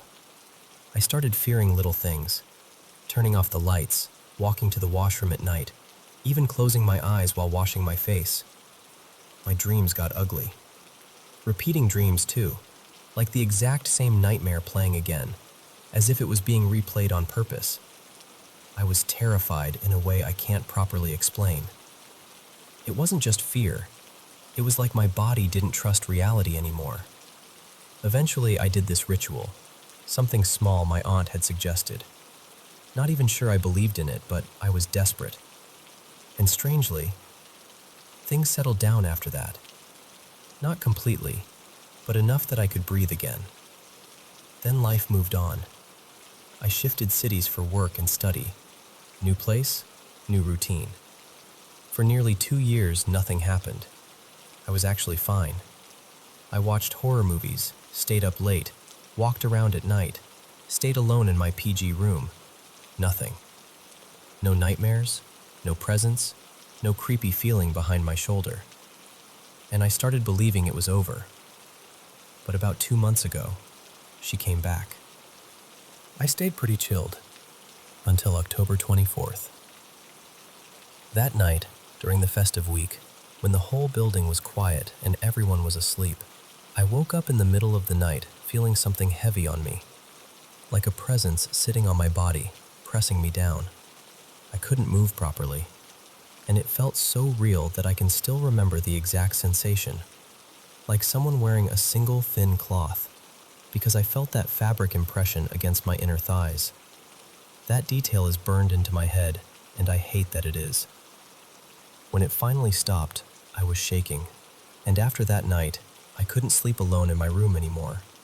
I started crashing in friends' rooms or calling someone until I drifted off. It took days to feel normal again. Even now, I don't feel the same. Since then, I've started fearing being alone at night. I don't like empty corridors. I don't like silence. And my mind keeps flashing her image, standing near a doorway, sitting in a corner, watching. And what scares me most now is this. I don't just fear seeing her. I fear that this time she might harm me. So I finally told my family what happened. And that's when something even worse came out. Something I didn't fully understand as a child, but I remembered pieces of it. My mom told me that during my brother's 10th board exams, one night he was studying late in one room, and she took me and my younger brother, Ishan, to sleep in another room so we wouldn't disturb him. We were little, but I remember being awake. We were hugging Mom, talking quietly, and then suddenly ran out. All flay out is weird. Those rooms are adjacent, but to reach his door, you have to step outside through this small open space near where vehicles are parked, close to the main gate. When we got outside, we saw something. Someone crawling, fast, near the gate. Before I could even process it, my mom covered my eyes and Ishan's eyes with her hand so tightly it hurt, and she screamed. I remember that scream so clearly. That's all I've held on to from that night.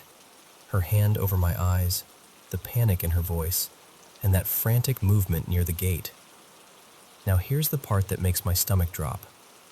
When I described the woman, the square face, the short dark dress, the eyes, the tongue, the smile, my mom went pale. My brother froze. They just stared at me like I'd said something impossible. Because they said, that woman I've been seeing since childhood is the same one they saw that night. The same one that crawled near the gate. The same one that haunted my brother all those years. And honestly, I don't even know what to do with that. I'm planning to go back home soon. I want to visit someone, a priest, a spiritual healer, someone who understands this kind of thing better than I do. Not because I'm suddenly superstitious, but because I feel like I've reached the point where logic isn't helping anymore. I'm trying so hard to stay grounded, but my mind keeps circling around it, like it's consuming my thoughts. And I'm scared, like genuinely scared. Not just of the woman, but of how much space this fear is starting to take inside me.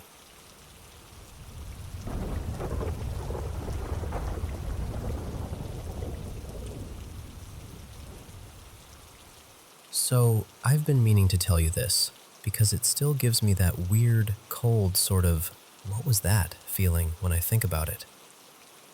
A while back, maybe late summer, I shot awake one night, around midnight, and instantly I knew something was off, because I couldn't move. Not my arms, not my legs, not even my head. The only thing I could move was my eyes. I was lying on my stomach with my face turned into the pillow, cheek pressed down, staring at the edge of my blanket. And as I'm trying, really trying, to force even a finger to twitch, this heavy feeling settles on my back. Like there's weight there. Like something large has climbed on top of me and is just sitting. And the worst part is, I couldn't see anything.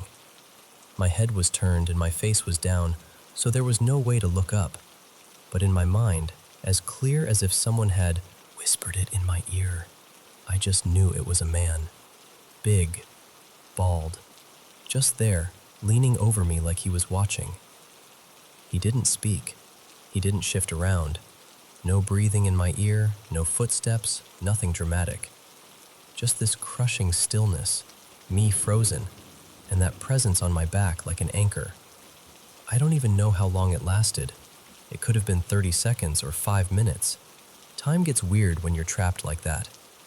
But then, all at once, it broke. Like a switch flipped. I could move again. I bolted upright so fast my neck hurt, reached for the lamp and snapped it on. And of course, there was nothing. No sound, no sign of anyone. It was like the room had been empty the whole time. Still, I'll be honest with you, I was shaken. I left the TV on the rest of the night, low volume, just because I needed the glow. Something about having the room fully dark suddenly felt like a dare. The next morning I told my mom and my stepdad, Sonia and Darren, and they laughed it off immediately. "You were dreaming," that kind of thing. Like, yeah, maybe. But it didn't feel like a normal dream. It felt like being pinned in real life. Anyway, fast forward to just recently. I'm talking with Sonia, just casual conversation, and she gets a little quiet and goes, "Don't freak out, but I had something strange happen a couple weeks ago."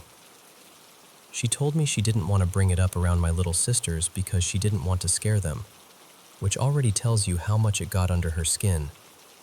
Then she describes it. She woke up suddenly in the night, on her stomach, head turned to the side, same position as me, and she couldn't move. Guys only. And then she felt it. That pressure on her back like someone had sat down on her, holding her in place. And she looks at me while she's telling this and goes, "It was a man." And I'm like, "No way, don't mess with me." But she wasn't smiling. She wasn't playing. She said she couldn't actually see him either, same as me, but she was certain he was this big, bald guy, and she even said his face felt wrong. Not just blank, but rough and scarred, like burn marks or deep pitting. She compared it to one of those horror movie faces, the kind you don't want to picture too clearly. And I remember just sitting there, staring at her, because it's one thing to have a creepy sleep paralysis episode yourself.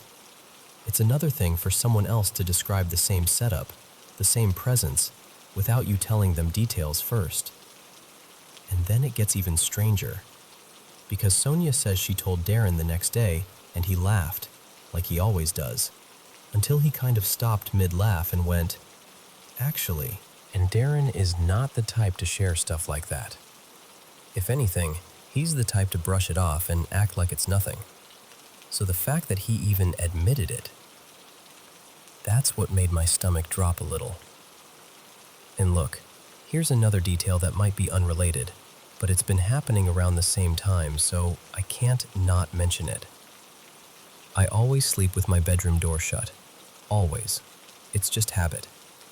Even if I get up in the night to use the bathroom, I'm the kind of person who closes it again without thinking.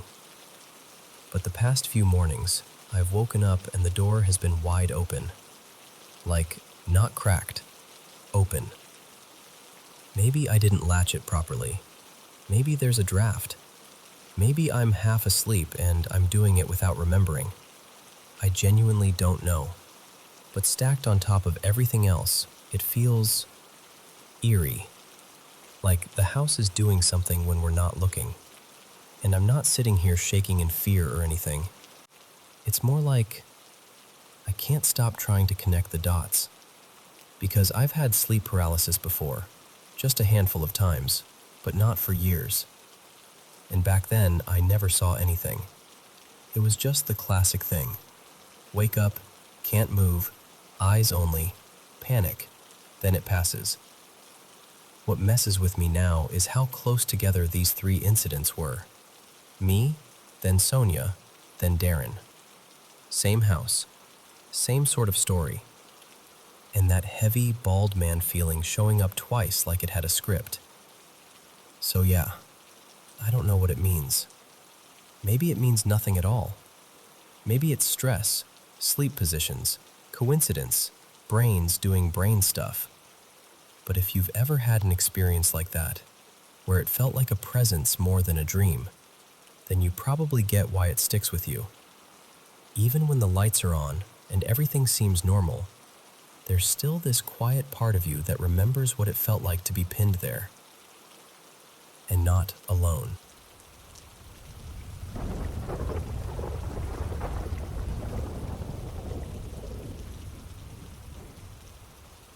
So, this happened a couple years back, when I was in my final year of college. That day, I had to get to this guest house for a small ceremony. My dad, Raghav, was already there waiting. I was staying in a hostel then, so I figured I'd just head straight from campus. The route was honestly nothing complicated. Bus ride, get off at the usual stop, and then it's like a straight walk. Maybe a kilometer, give or take. I'd been to that guest house so many times with my dad and my cousin Ayan that I could have done it half asleep. I knew the turns. I knew the landmarks. Nothing about it should have been confusing. Except, it was the first time I was going there alone.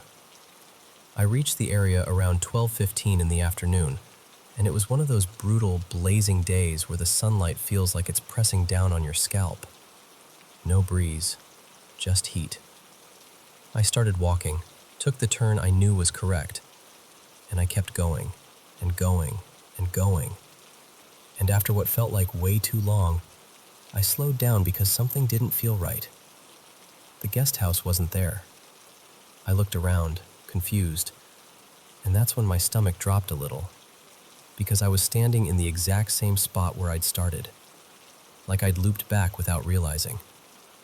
At first I told myself, okay, I'm tired, I'm overthinking, I took the wrong lane. So I tried again, different lane this time, really focused. First right, then straight. I even checked the direction of the sun like that would help. Same thing. No matter what I did, left, right, straight, back, different corners, different turns, every single path somehow brought me back to that same open ground again. Like the whole neighborhood was just folding in on itself. And the eeriest part? The place was empty. Completely. No people, no shopkeepers, no kids, no dogs sleeping in the shade, no scooters passing by. Not even that normal background hum you expect in the afternoon. It was just the harsh heat, silent roads, and this weird feeling like everything living had stepped out of the scene.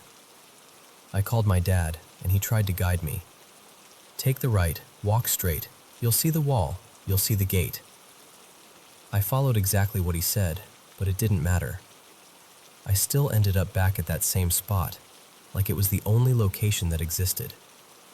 I kept circling, walking, returning, walking, returning.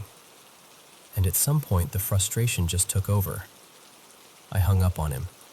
Not even in anger at him, just I couldn't bear hearing directions that weren't working. My legs were starting to shake, partly from the heat and partly from this rising panic I didn't want to admit I was feeling. Finally, I sat down on the footpath. I splashed some water on my face, tried to breathe, tried to tell myself to calm down. I just stared down those empty lanes for 5 or 10 minutes, like if I stared long enough the area would reset and become normal again. Then I stood up, and I swear, out of nowhere a woman appeared on the road. 1 second there was nobody. The next second she was just there.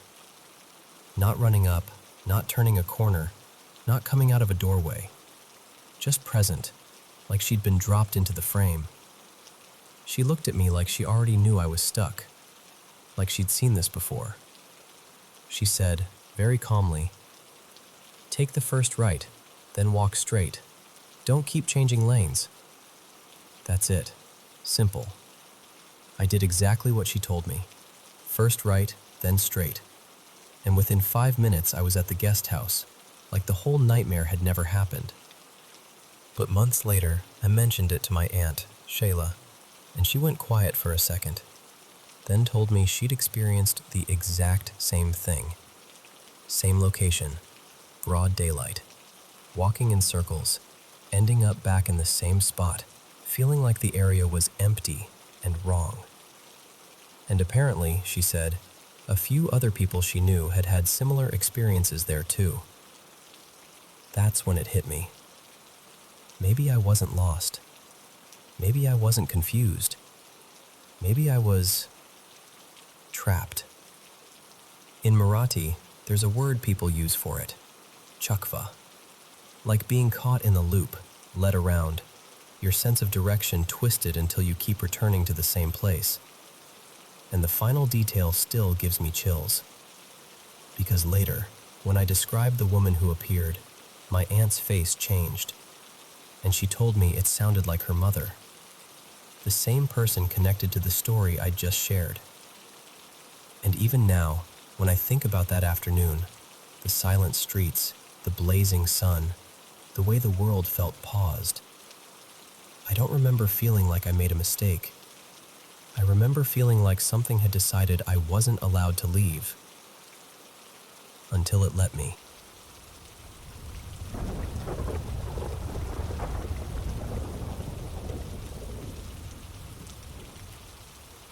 So, do you ever feel weirdly linked to your family? Like you're all sharing the same invisible group chat in your heads? Because that's what it's been like for me. There are 6 of us in my family. Busy house, lots of moving parts.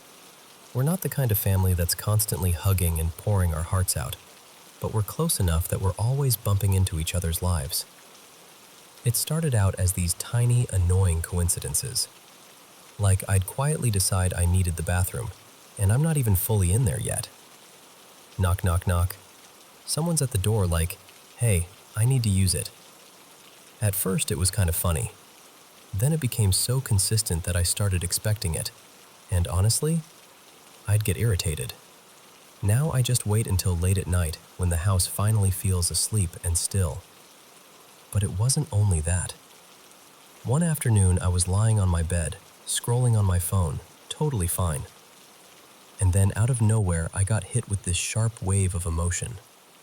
Like sudden anger that didn't even feel like it belonged to me. I didn't know why, but I got up and walked out of my room. And when I did, I found my sister Naomi in the living room, fuming because our mom had told her she couldn't go meet her friends. I just stood there thinking, wait, was that her anger I felt? Then there's the kitchen stuff. Sometimes I'll be halfway through cooking something, pasta, eggs, whatever, and one of my siblings wanders in. I'll ask, what do you need? And they'll casually go, oh, I was about to make exactly that. Like, the exact same thing, same timing, same idea. I used to shrug it off and assume they were copying me, but they'd always swear they'd already been thinking about it first. And then this morning happened, and it kind of tipped me over into that, okay, no, that's actually creepy feeling. I woke up and immediately had this intense craving for French toast. Totally random. Not something we make all the time. In our house, it's usually me and my brother Eli who do it. At least, as far as I've ever known. So I'm brushing my teeth, half awake, already imagining the cinnamon and the crispy edges. I head toward the kitchen, and I'm even pulling up new recipe ideas on my phone, thinking maybe I'll try a different version. Vanilla, maybe nutmeg, something. And right as I'm standing there, not even touching the bread yet, Naomi comes skipping into the kitchen, like full-on cheerful singing to herself. And then she goes, bright as anything, "Time to make French toast!" I swear my whole body just locked up, frozen. Like, I hadn't told anyone. I hadn't said it out loud. I hadn't taken out eggs or milk, nothing. And I just stared at her like, how did you just say that? Why are you saying that? I kind of backed out of the kitchen and sat down, trying to make it make sense. Maybe she was joking. Maybe I misheard. Maybe she says that all the time and I just never noticed. Except she doesn't. Ever. A few minutes later, she walks back out. And here's the part that made my brain short-circuit. She didn't even make French toast. Not even close. She grabbed something else and moved on like nothing happened. So now I'm sitting there thinking, did I imagine it? Did she actually say it? Why would she say it if she wasn't even going to make it? I've never seen anything dramatic. No shadows, no voices, none of that. Just little things. Objects disappearing and showing up in weird spots. Stuff moved slightly. But in a house full of people, You can always explain that away as normal chaos. Still, when you stack everything together, the bathroom timing, the matching cravings, the sudden emotional waves, and then that French toast moment, it starts to feel like something more than coincidence. And I don't know if it's a family hive mind thing, or just the strangest pattern I've ever noticed, but I can't stop thinking about it now.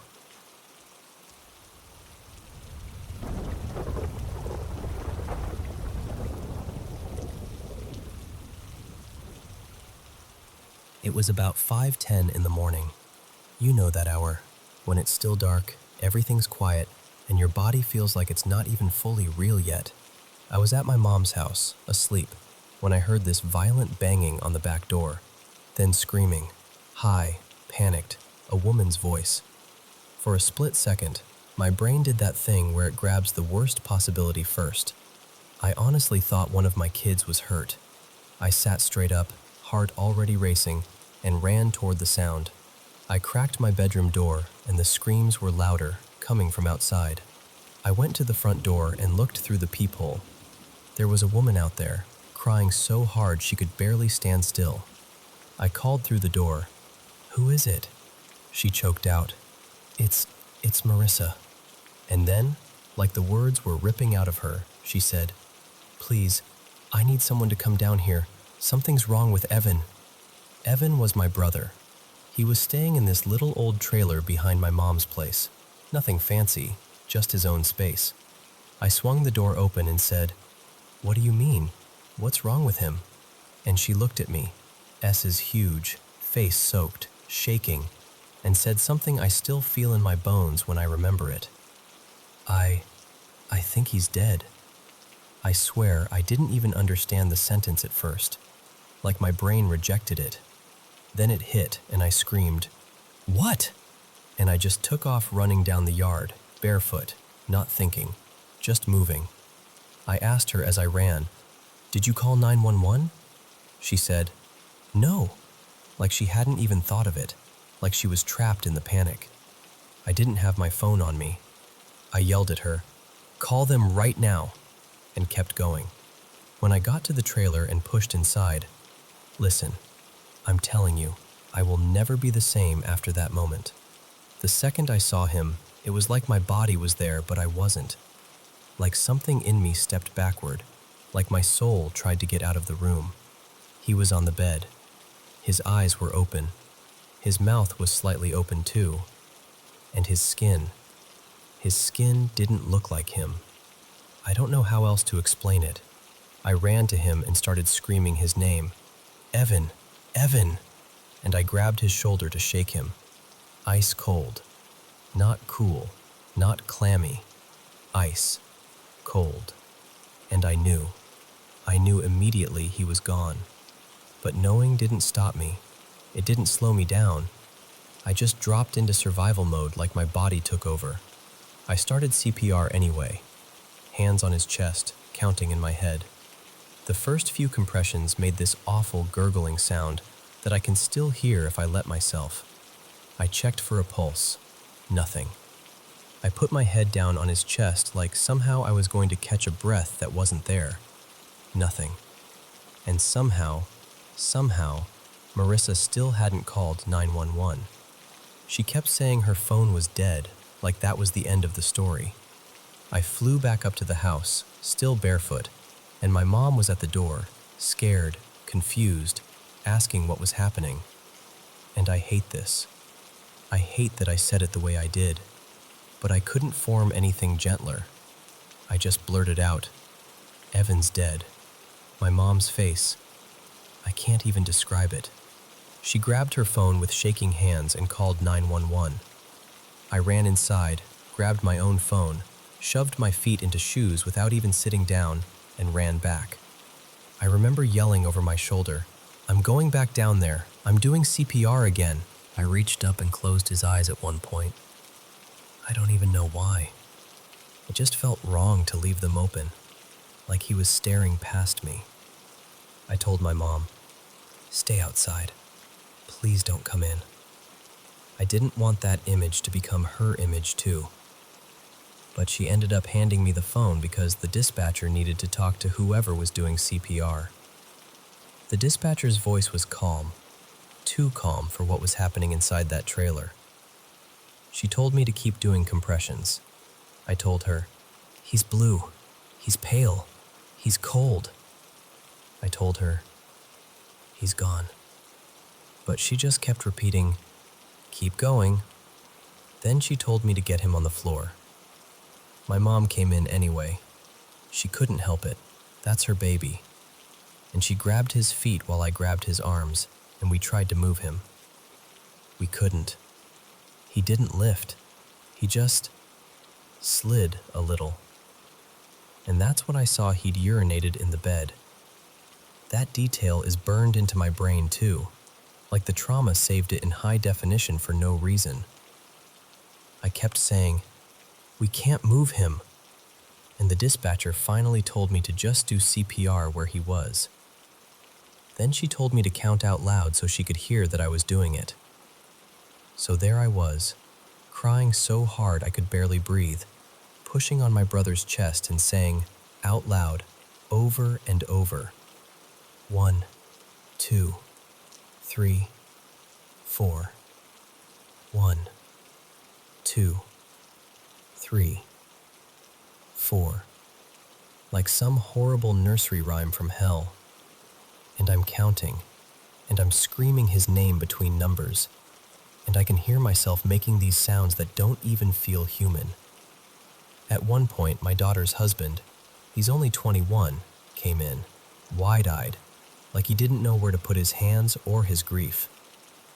He offered to help, offered to take over compressions, and I snapped. No.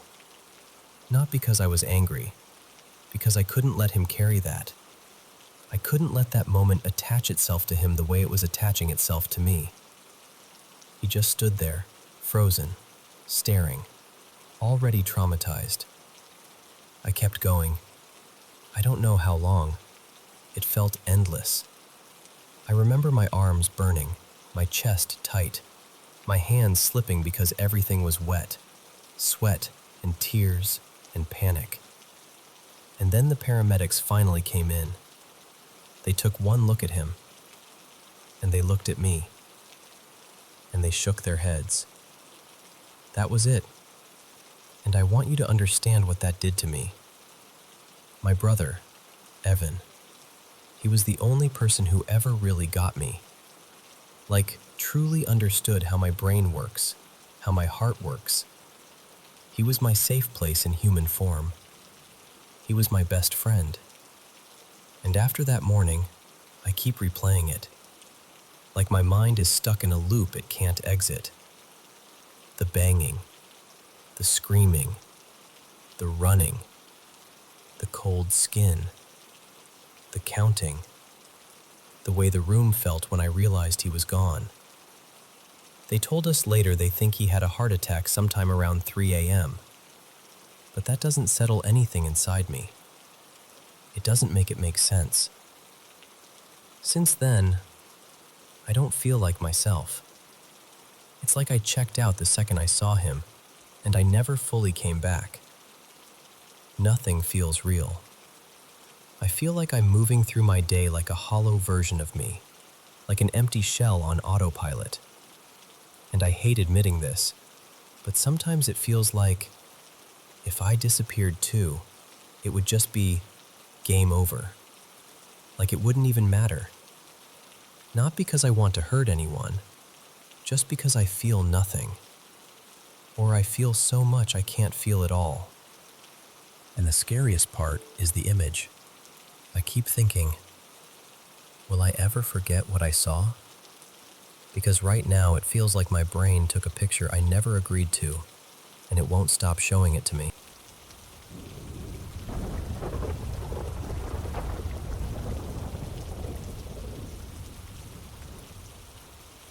So, I'm going to start by saying this up front. I'm not the kind of person who wants to believe in spooky stuff. I'm the there's probably a logical explanation type. I always have been. And honestly, I've tried to file this away as childhood imagination more times than I can count. But there's one part of it, one moment, that I've replayed in my head for years, and it just won't settle into any neat, rational box. When I was about 8, my family moved into this older 2-story apartment in Portmore. Not fancy, just one of those places with creaky floors and paint that had been layered over a dozen times. The thing everyone noticed right away was the staircase. It was this floating wooden staircase, 12 steps, no carpet, and every single step had its own creak, like its own little signature. You could literally tell who was on the stairs without even looking. Step 3 was a sharp squeak. Step 7 gave this low groan. Step 12 always sounded like it was about to give up on life. After a while, you didn't just hear footsteps, you heard a pattern. Up versus down had a totally different rhythm. Not long after we moved in, I started seeing people, but only out of the corner of my eye. And I don't mean vague shadows or weird shapes your brain makes up in dim light. I mean people. Clear enough that my stomach would drop before my brain could catch up. I'd be walking through the hallway, and in my peripheral vision, there'd be an elderly man sitting like he belonged there, hands resting on his knees, staring toward the window. Or I'd be in the kitchen, and I'd catch a woman in a pale blouse and a long skirt, standing at the counter like she was busy with something. Once, I swear I saw a man moving slowly across the living room, like he was hauling a heavy bag behind him. But the second I looked straight at them, gone. Like they were never there at all. After a while, I learned this weird little rule. If I kept my eyes soft, if I didn't focus directly, they'd stay in view. I could watch them from the edge of my sight like they were just going about their day. No drama, no looking at me, just existing. The moment I tried to confirm it, snap my eyes over to get a real look, poof, nothing. Empty room. And it wasn't only at home, which is part of what made it so hard to brush off. I'd see them in places that had nothing to do with our apartment. The small playground near our block. A little corner shop where we'd get treats. Even once in a lobby when we were visiting relatives and I wandered off for a second. Same exact pattern every time. There at the edge of my vision. Gone when I looked directly. But the sounds were what really got under my skin. Because at night, sometimes even when the whole place felt dead still, I'd hear footsteps on that staircase. Not random creaks either. The full, unmistakable sequence. Step by step. Like someone was climbing, pausing, shifting their weight, continuing. And because those steps had their own notes, I could tell exactly where the person was. Like, they're on step 4 now 5, now 6. I'd sit in bed, holding my breath, listening, like it was a song I didn't want to know by heart, but did anyway. I told my parents. My dad, Andre, didn't take it well. He thought I was making it up for attention, like I was trying to stir up trouble. My mom, Marcia, was kinder about it, but she still chalked it up to me being imaginative. "You're a creative child," she'd say, in that way adults say it when they mean, "Please stop scaring yourself." Celeste was warm, no nonsense, the kind of adult who made you feel safe without even trying. She'd hum while she worked and call me Little Miss, like it was a nickname that belonged to me. And then one afternoon, maybe a few months after she started coming more often, she said something to my mom that made my skin go cold. She told her, very casually, that she didn't really like being alone in the apartment. My mom asked why, thinking maybe she meant the neighborhood or the locks or something practical. But Celeste shook her head and said, "No, ma'am, it's just, even when I'm here by myself, it never feel like I'm by myself." She said she'd hear someone walking up and down the stairs, or pacing upstairs while she was downstairs cleaning. And whenever she called out, "Hello? Who's there?" the sounds would stop like someone had just frozen. My mom told her, kind of half laughing, "You know, Kira has been saying that." And Celeste didn't laugh. She looked serious and said, "Then she not lying." I can't even explain what that did to me. because up until then, I'd been carrying this feeling like maybe I was broken, maybe my brain was making things up, maybe I was just a dramatic kid. And suddenly there was an adult, a grown woman, who was hearing it too, experiencing it in the same way. I felt relieved, and also terrified, because it meant it wasn't just me.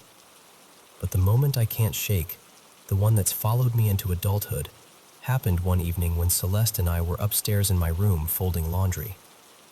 My parents and my little brother were downstairs watching TV. The house felt preventable, normal, warm, safe. The kind of night where you'd expect nothing unusual at all. Celeste and I were chatting, pairing socks, smoothing out shirts, just doing the boring rhythm of everyday life.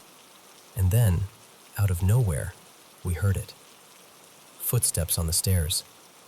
Not one creak, not the house settling. The full sequence. 12 distinct notes, one after the other, climbing upward.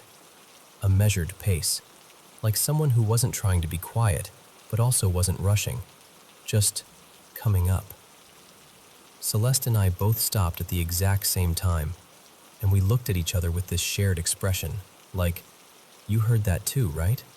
Tell me you heard that too." She went pale. I remember that clearly. She whispered, "Go look." I didn't want to. My whole body was screaming not to. But she was right there, and I was a kid, and somehow I stood up and walked to the doorway. The banister was right outside my room. From there, you could see the staircase clearly. I leaned out. No one. No shadow. No movement. No person halfway up. Nothing at the top step. Nothing at the bottom. Just the staircase, silent, innocent, like it hadn't sung its little 12-note song a second ago. I turned back to Celeste, and she was already gathering the laundry like she wanted to be anywhere else.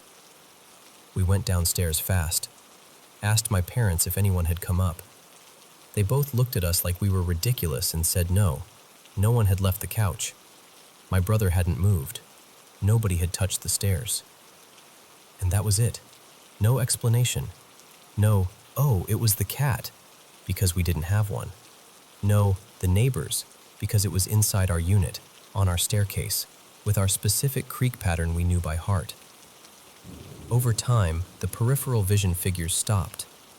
By the time I was around 12 or so, it was like whatever that was, if it was anything at all, just faded out. Not long after that we moved away, and I never saw those edge of vision people again. Not at home, not in parks, not in shops, nowhere. And honestly, if it had only been me, if it had been just my childhood memory, just my private fear, I would have dismissed it by now. I would have told myself it was stress, imagination, some weird quirk of perception, anything. But Celeste heard it too. That night, in my room, we both heard those steps, clear as day. And I can't rationalize a shared moment like that. Not completely. So I don't know what it was. Maybe it wasn't ghosts. Maybe it was something else. Something about old buildings, sound, memory, the way a child's brain fills gaps. All I know is, after all these years, I still don't have a better explanation than the one I don't really want to believe.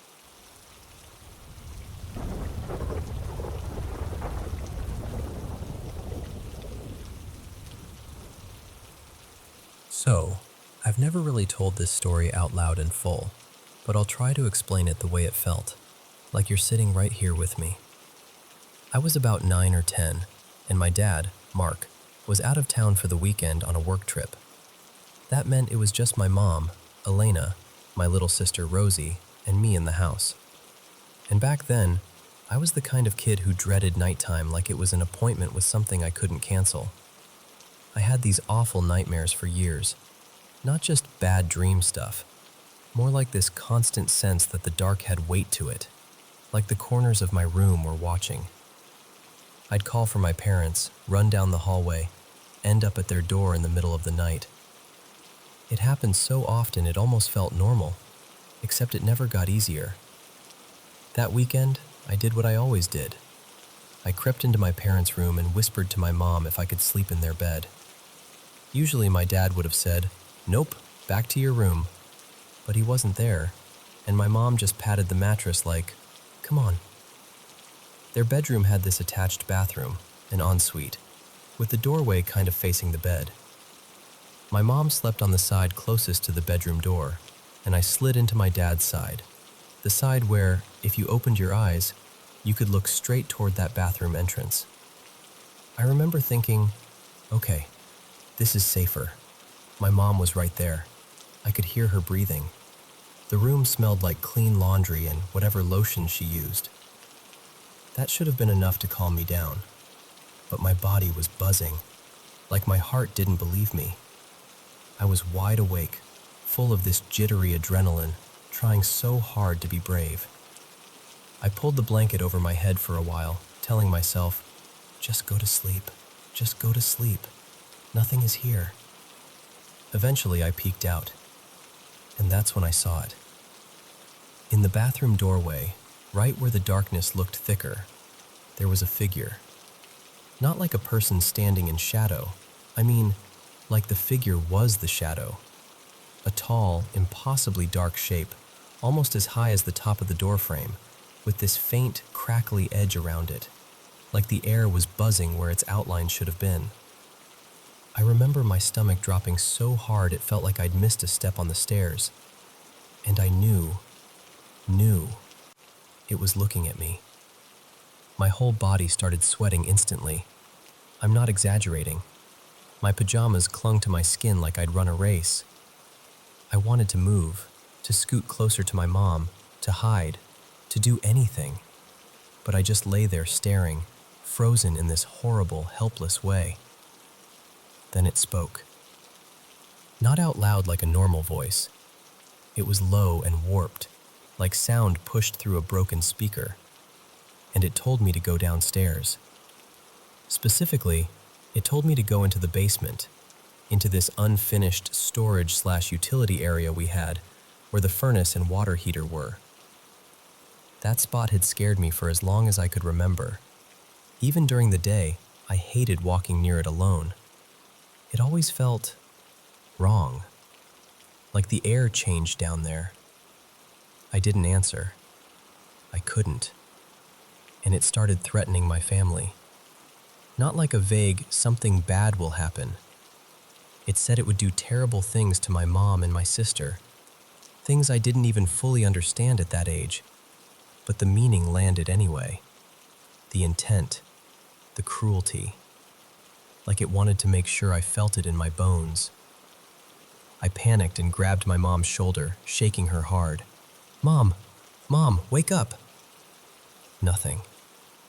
And that figure just stayed there, filling that doorway, talking down to me, calling me names, saying humiliating, vicious things, like it wanted me to feel small, like it was feeding on that feeling.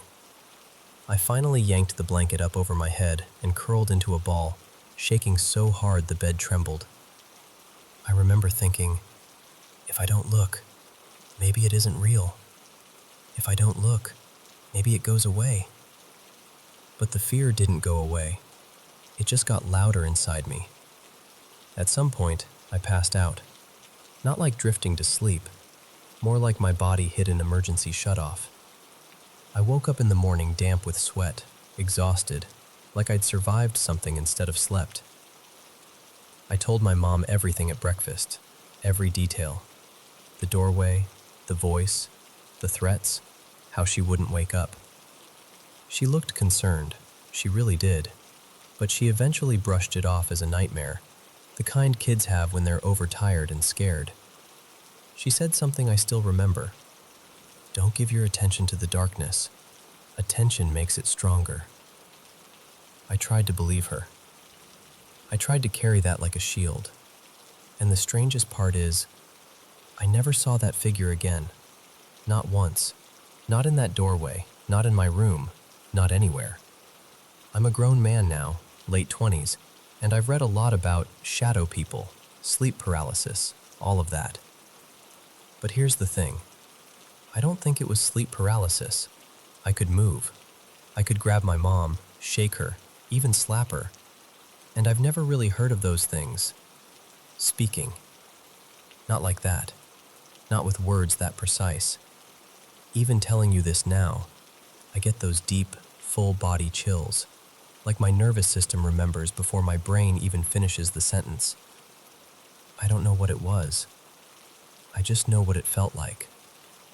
Like something stood in that doorway and tried to pull me into the darkest part of the house, and the darkest part of myself, while the person who could have saved me was right there, asleep and unreachable.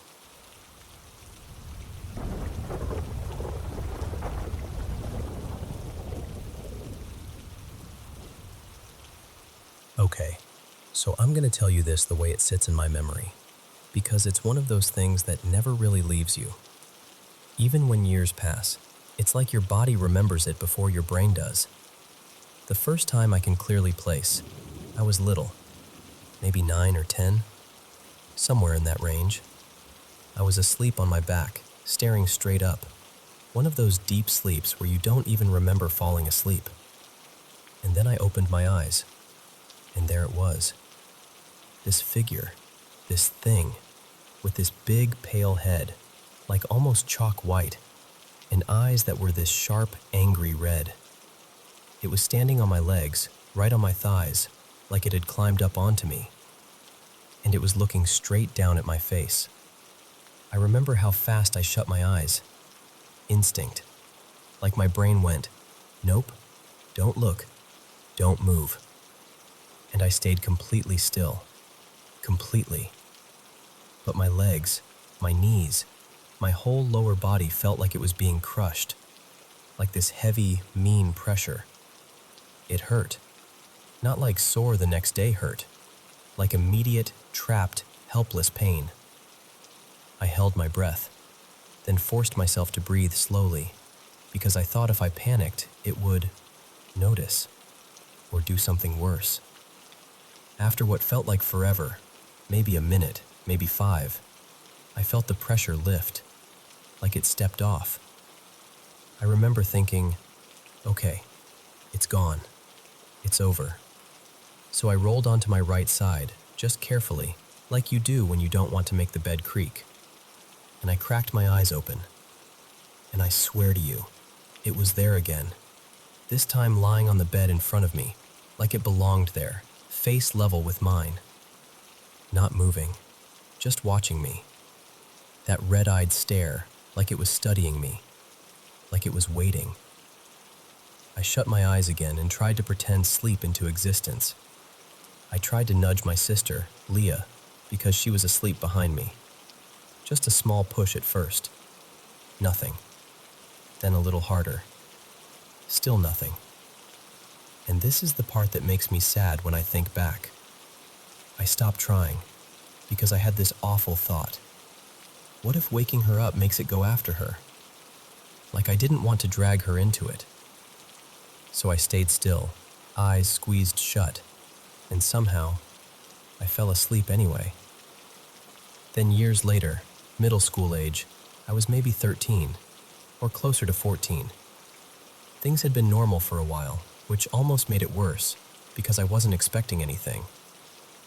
I woke up in the middle of the night, and I started rolling over to my left, and I did that thing where you barely open your eyes because you're still half asleep.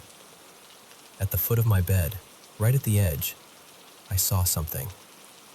It was thinner than a person, too thin, and it looked small at first, but the longer I stared, the more I couldn't tell if it was actually small, or if it just felt that way because it was crouched. But I knew it was staring at me. That feeling, like your skin knows before your eyes do. I panicked and flopped onto my side, and I pulled the blanket up, not all the way over my face, just enough to feel like I had a barrier. Like if I could still see, I'd be in control.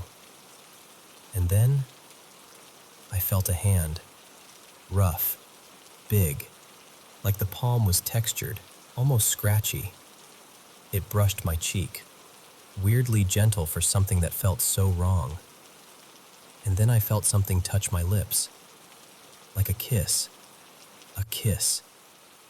And then, this part still makes my stomach twist. I felt it leave the room, like a presence lifting away, like the air changed. After that, when I was around 15, it turned into something else. In the dreams, there were touches, hands, fingers, pressure on the bed.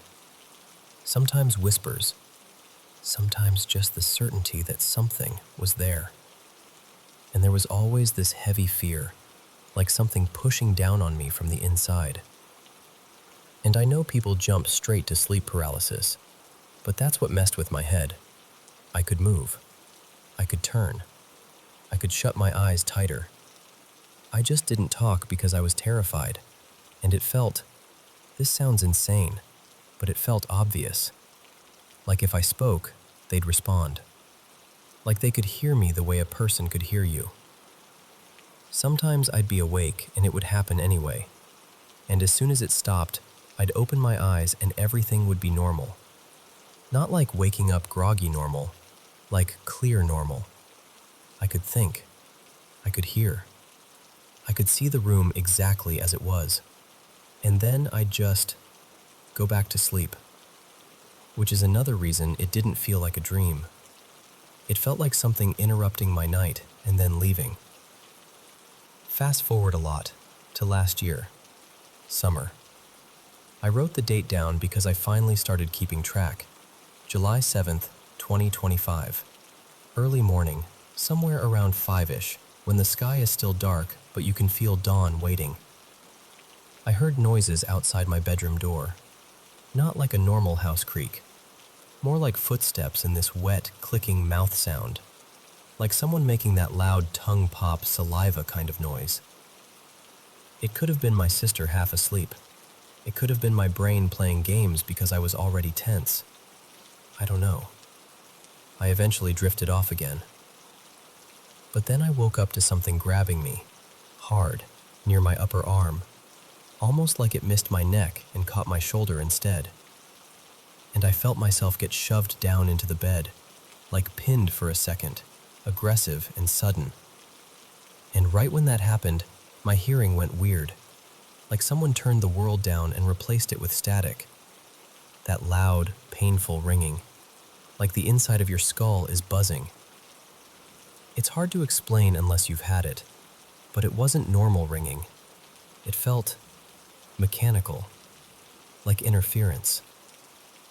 And then a man's voice, clear as anything, said, over and over, "Stop being afraid of us. Stop being afraid of us. Stop being afraid of us." Like it was a command. There was another voice too, layered underneath, but I couldn't make out what it was saying. Just this murmur of words that didn't land. And the whole thing faded out slowly, like a radio station drifting away.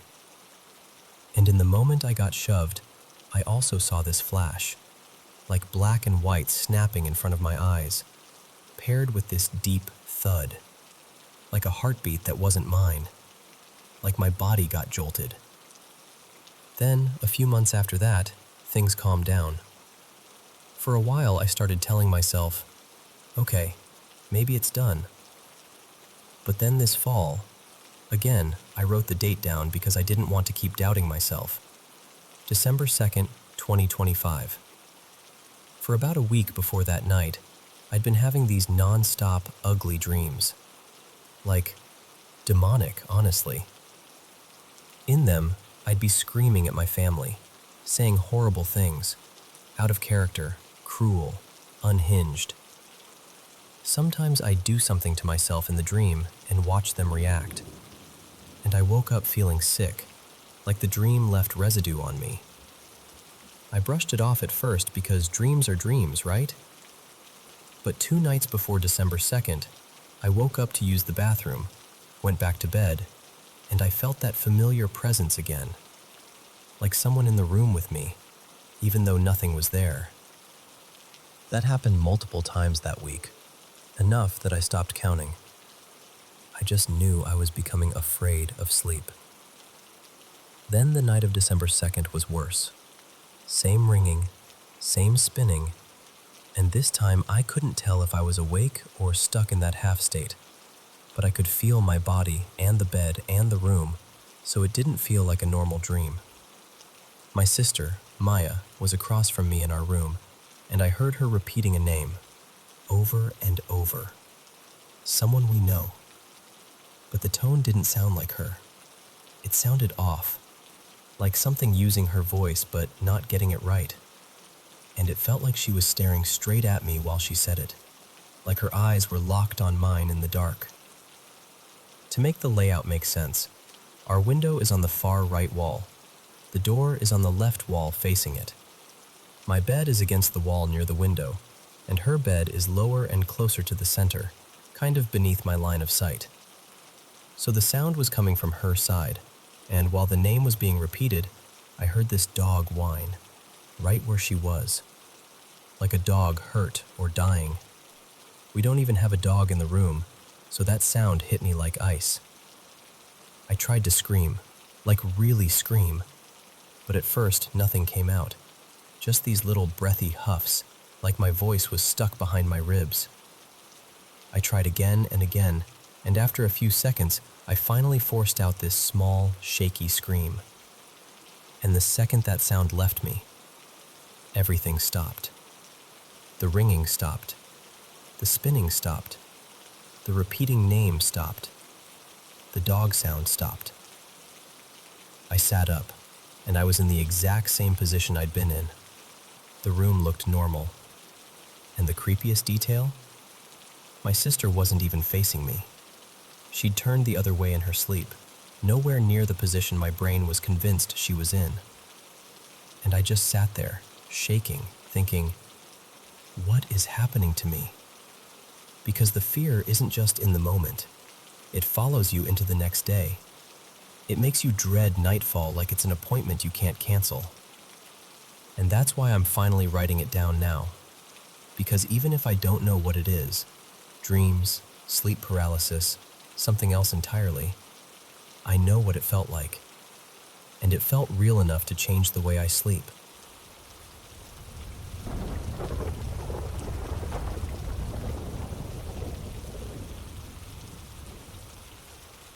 Hey, I'm not even sure what to call this, but I really need to get it off my chest. Like I'm telling it to someone who will actually listen and not laugh it off. My name's Mara, and I'm 17. Moving is basically a normal season in my life. My family rents, and every time the rent jumps or the owner suddenly wants the place back, we pack everything up and start over somewhere else. We moved again in early November, and we've only been in this new house for a few weeks. I've always had weird dreams, nightmares, vivid stuff. But this time, it's different. It's constant, heavy. And I need you to understand something important before I go further. Sometimes, after waking up from these dreams over and over, I've caught myself thinking, I don't want to be here anymore. Not because I'm some sad person all the time, more like the fear and tension have been chewing at my brain until I feel scraped raw.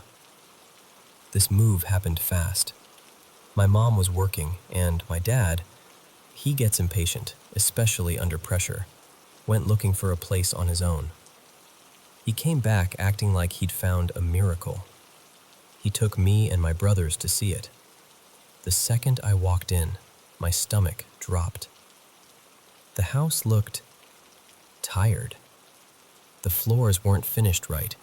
The walls felt damp in places, and it was far from everything, right near a busy road where cars never seemed to stop rushing by. I have 2 cats, and I told him I was scared they'd slip out and get hit. He didn't want to hear it. He snapped at me, raised his voice, and signed anyway because the rent was cheap. Something like $2,300 for multiple rooms, an outdoor bathroom, a tiny kitchen, and utilities included. But the place was a mess. The wiring? There were outlets that sparked if you touched the wall too close. Some cables looked stripped like someone had yanked them out. Lights flickered like the house couldn't decide if it wanted to be awake or asleep. The first night I slept there, I had a nightmare so bad I woke up shaking. And after that, it didn't stop. Every night, either I'm being chased, or someone's hurting me, or I'm somehow doing it to myself. It's like my own mind keeps showing me the same ending in different costumes. Even my cats acted different. Wide eyes, ears twitching, watching corners like something was moving when nothing was. One of them, Nube, slipped out during the first week. I panicked. I posted everywhere, walked around calling his name and barely slept. The next day, I found him crouched close by, like he'd been too afraid to cross the road. I cried right there on the sidewalk when I picked him up. And then there's my room. Sometimes the air in there turns icy, like someone opened a freezer door. I'll be lying still and swear I hear footsteps in the hall, or a sound like someone whispering, or this faint screaming.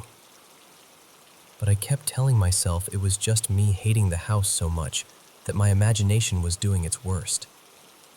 My dreams got weirder too. Things I love were turning against me. I dreamed my favorite stuffed animal was staring at me like it hated me. I dreamed friends were calling my name in a voice that didn't sound like them. I even dreamed Nube spoke, like a real voice, and tried to warn me about something in the house. I woke up with my heart pounding and couldn't remember the words, only the feeling. Don't ignore this. This morning at breakfast, I finally said something out loud. I thought maybe if I said it, it would sound ridiculous and shrink. But it didn't. Then my little brother Iker said something that made my skin crawl. He told us that one early morning, he woke up and saw a woman walking slowly down the hallway. He said he couldn't move, like his body had turned to stone. He wanted to wake me but couldn't speak. And another night, he said he saw her again, closer, reaching toward my bed.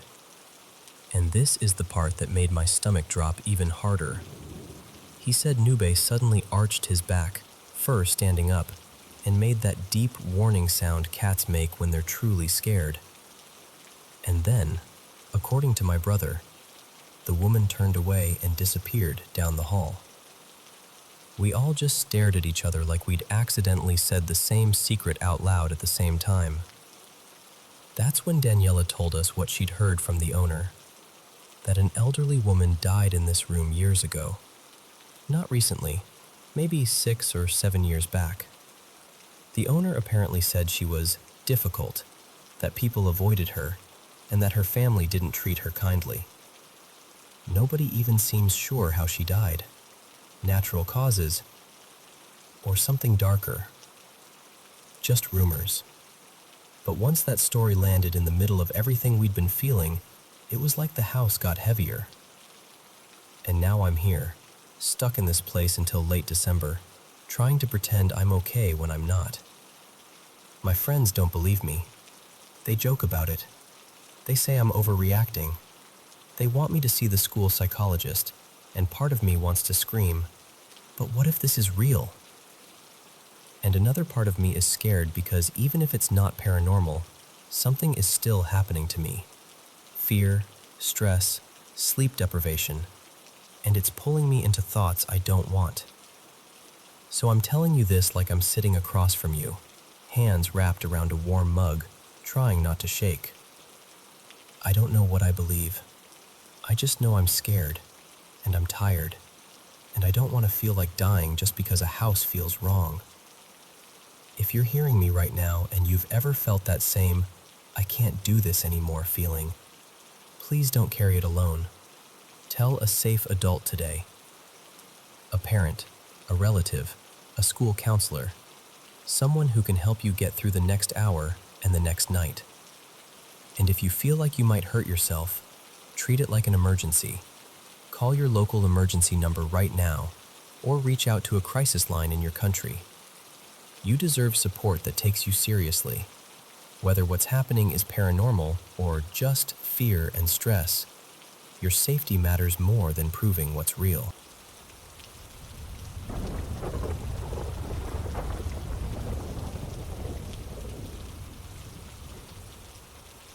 Hey, so I don't really tell this story out loud, but I'm going to try because it's been sitting in my chest for a long time. It started a little over 2 years ago, maybe closer to 3 now. I'd never been someone who had nightmares, or if I did, I never remembered them. But then, out of nowhere, I began waking up shaken, like my body had been through something my mind couldn't explain. The dreams were always the same kind of wrong. In them, I was trapped in these sexual situations with creatures, half human, half feline. Human arms and hands, except the fingers ended in claws. Their faces were unmistakably cat-like, muzzles, those watchful eyes.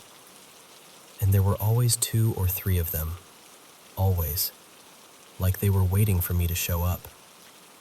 One dream stands out more than the others. I was in some kind of rented house, like an Airbnb, but the whole place felt staged, unreal. Everything was this deep, burnt orange color, like the walls, the couch, even the light itself had been soaked in it.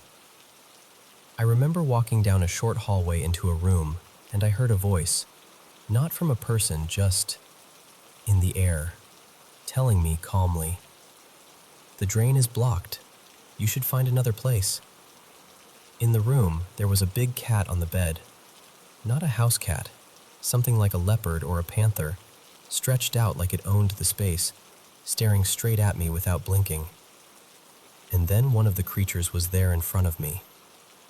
I don't want to get graphic, but the dream turned intimate and aggressive in that way nightmares do, where you're present, but you don't have control. I remember trying to push away, trying to reclaim myself, and I shouted, "Stop! I want to go! Leave me alone!" She was a few steps away when I said it. And that's what scared me most, because she didn't walk back toward me. She just appeared right in front of me, like the distance had never existed. She pressed her clawed hands flat against my chest and said, almost gently but completely certain, "No, you'll stay with me." I can still see her face, light hair, pale eyes, blue or gray, and faint feline markings across her cheeks like stripes. It wasn't cartoonish, it looked disturbingly real. That's when I jolted awake. I was lying on my back, staring up at the ceiling, heart hammering. And the first thing I felt was pressure, like there had been something heavy sitting on my chest, something that was lifting away right as I became conscious. I sat up, gasping, and then I noticed the scratches. Across my chest, my neck, my arms, a couple on my lower stomach. Thin lines like someone had raked me with nails. And here's the thing, I didn't have pets. No cat, no dog, nothing. No sharp objects near the bed. I chew my nails down to nothing, always have, so it wasn't me in my sleep. No rings, no chains, nothing that could have dragged across my skin like that. I was so rattled I called my aunt Layla. We live in this old 2-story family villa. She stays upstairs, I'm downstairs. It was just before sunrise. That gray-blue hour where everything feels quiet and exposed. I know how it sounds, okay? I'm a grown man. But I told her, something is tormenting me. I can't sleep. And she came down and sat near me like I was a kid again, and I hated that I needed it. But I did. I really, really did. After that, the nightmares kept coming. Not every single night, but often enough that I started dreading bedtime. And the worst part was the pattern. Wake up sweating, heart racing, and then find fresh scratch marks again. I only told one person besides my aunt, my friend Samir. He's someone I trust deeply. And even then, I felt ridiculous saying it out loud. He didn't laugh. He just listened. And then he suggested something simple, playing a Quran recitation at night while I slept. I'm not here to argue what it was or wasn't. I was desperate, so I tried it. I played it low in the background every night for weeks, and the nightmares stopped immediately, like someone had flipped a switch. I remember thinking, okay, that's it. It's over. Until one night it wasn't. The recitation was playing like usual, and I woke up instantly, eyes open, fully aware, and I heard these heavy footsteps in my room. Not creaks, not settling wood, footsteps that sounded massive, like something running back and forth, fast, right there on the floor. I thought, no, I'm not dreaming. I need to be sure. So I reached for a water bottle on my nightstand and poured it over my head. Cold shock, water on my face, dripping down my neck, something I couldn't fake in a dream. I was awake, and the footsteps were still going. My whole body turned to ice. I couldn't move. Not like I don't want to, like I couldn't. I felt pinned by fear, like my muscles had forgotten how to listen to me. Then the footsteps stopped, and the sound shifted to the shutters. My bedroom opened straight onto the garden. The villa is old, and the shutters are old, the kind that rattle even when the wind is strong. But this wasn't wind. This was banging, hard and fast, like someone was trying to break through. All I could think was, nobody is outside my window at 2 a.m. My friends wouldn't do that. No normal person would. I stayed frozen, staring into the dark, listening. And then, right beside my ear, close enough that it felt like breath even if I couldn't feel any, I heard this deep, drawn-out, no. Not angry, not threatening in a movie way. It sounded suffering, like grief in a voice, like something in pain. And the moment it ended, everything stopped. No more footsteps, no more banging, no more presence I could sense in the room. After that, the nightmares faded. The scratches stopped. The whole thing let go of me. But even now, when I get a regular nightmare, just a normal human nightmare, I feel that old fear rush back, that dread of sleep, like my body remembers before my brain can argue with it. I'm not telling you this because I want attention. I'm not trying to convince anyone of anything. I'm honestly just someone who lived through nights that didn't make sense, and I still don't know where to put them. I guess what I'm saying is, if you've ever had nights like that, if you've ever woken up with your heart in your throat and the feeling that something crossed a line into your life, I understand you. I really do.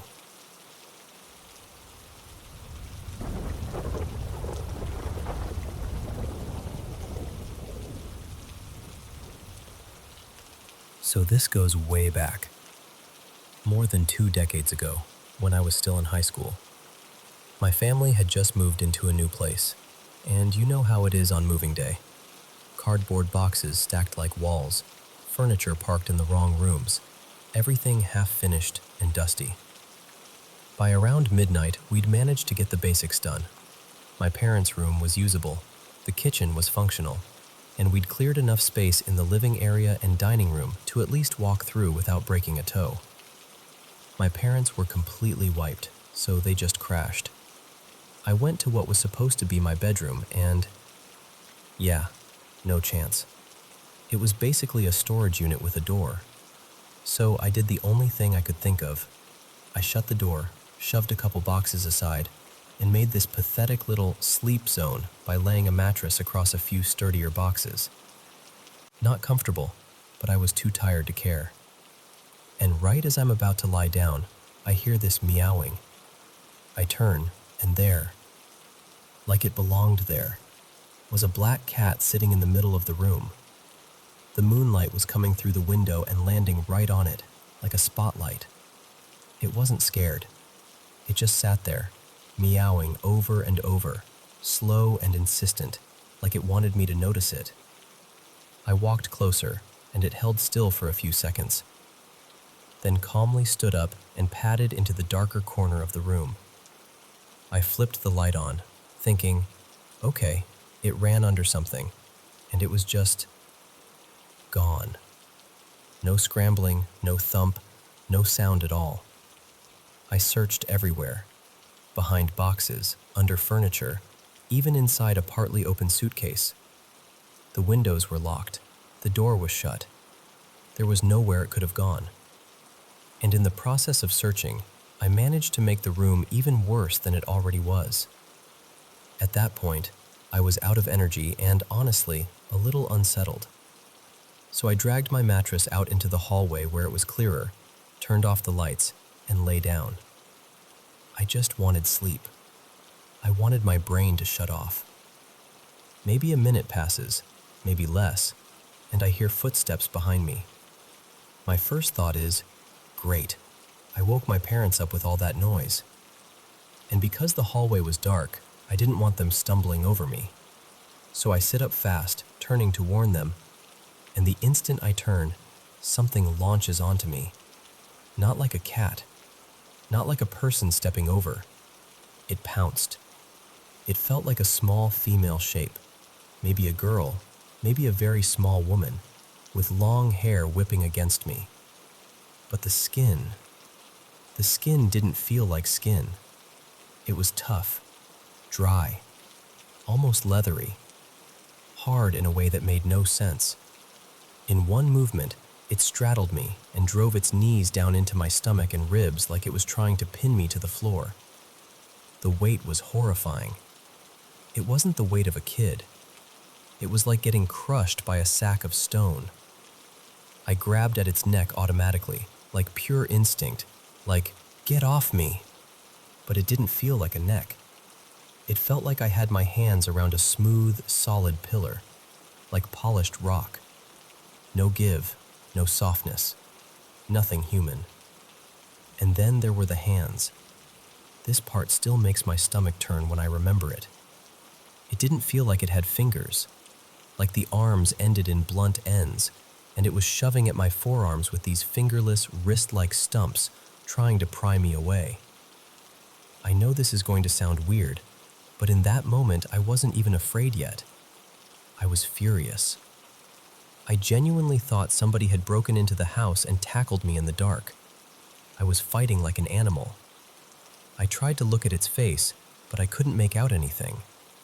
No eyes, no mouth, just black, like the darkness had mass. I scrambled, half crawling, half stumbling to the light switch, and snapped the light on. Nothing. No one. Just the table overturned like something had hit it hard. My parents came running out immediately, panicked, asking what happened. We searched the house, then the yard. My dad even went next door and got the neighbors to help look around. We searched for a long time, maybe half an hour, maybe more, because everybody was convinced there had to be an intruder. We called the police, filed a report, and that was it.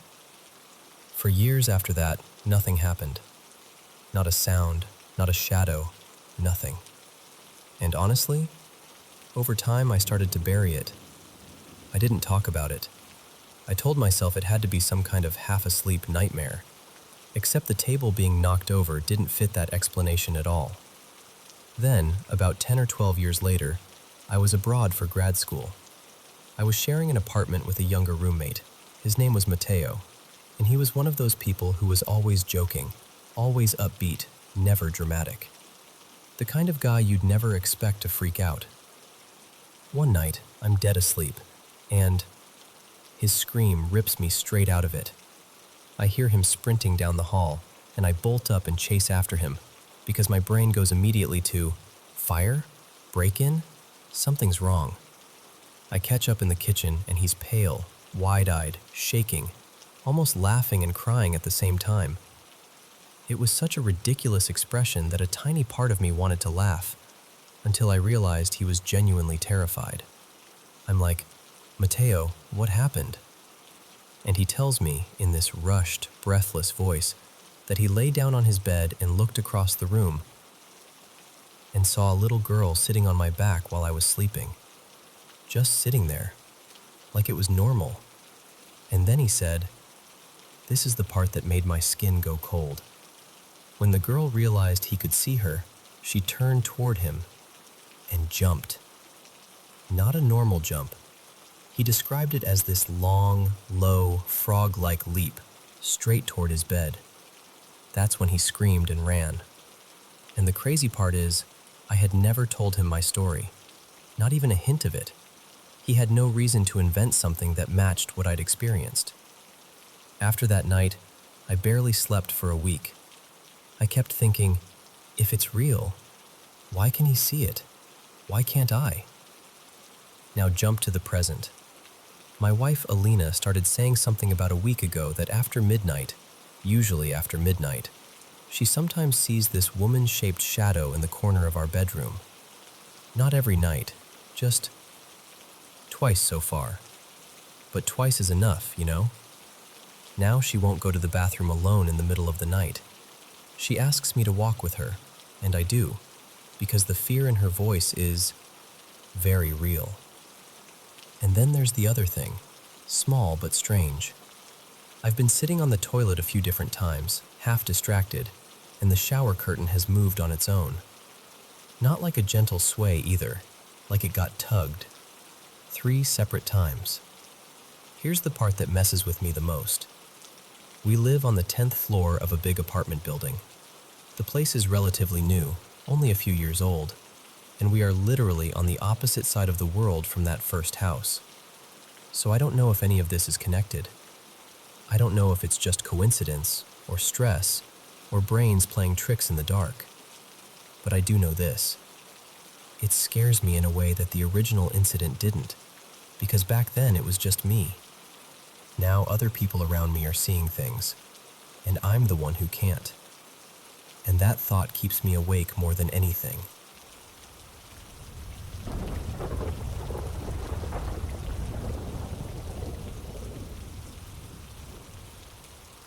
Hey, thanks for listening. I'm going to tell you something that's been sitting heavy on my chest for a while now. Most of what I'm about to describe happened over the last year and a half, give or take. And before you think, okay, this is going to be a ghost story, I want to be really clear. I'm not saying I believe in the supernatural. I'm not dealing with anything like hallucinations or a breakdown. I'm just a person who likes horror and weird folklore, and I've tried really hard to find a normal explanation for this. I can't. Also, my English isn't perfect, so if I phrase something strangely, just bear with me. So, the place I live, it's been in my mom's family for generations. It's out in the countryside, and the house is this old, roomy estate. Nothing fancy like a castle, but definitely bigger than a normal house. Behind it, there's a stretch of forest that goes back a couple kilometers. I grew up roaming those trees like they were part of the backyard. There's also this story tied to the land. Supposedly, about a century ago, the original house that stood here was robbed.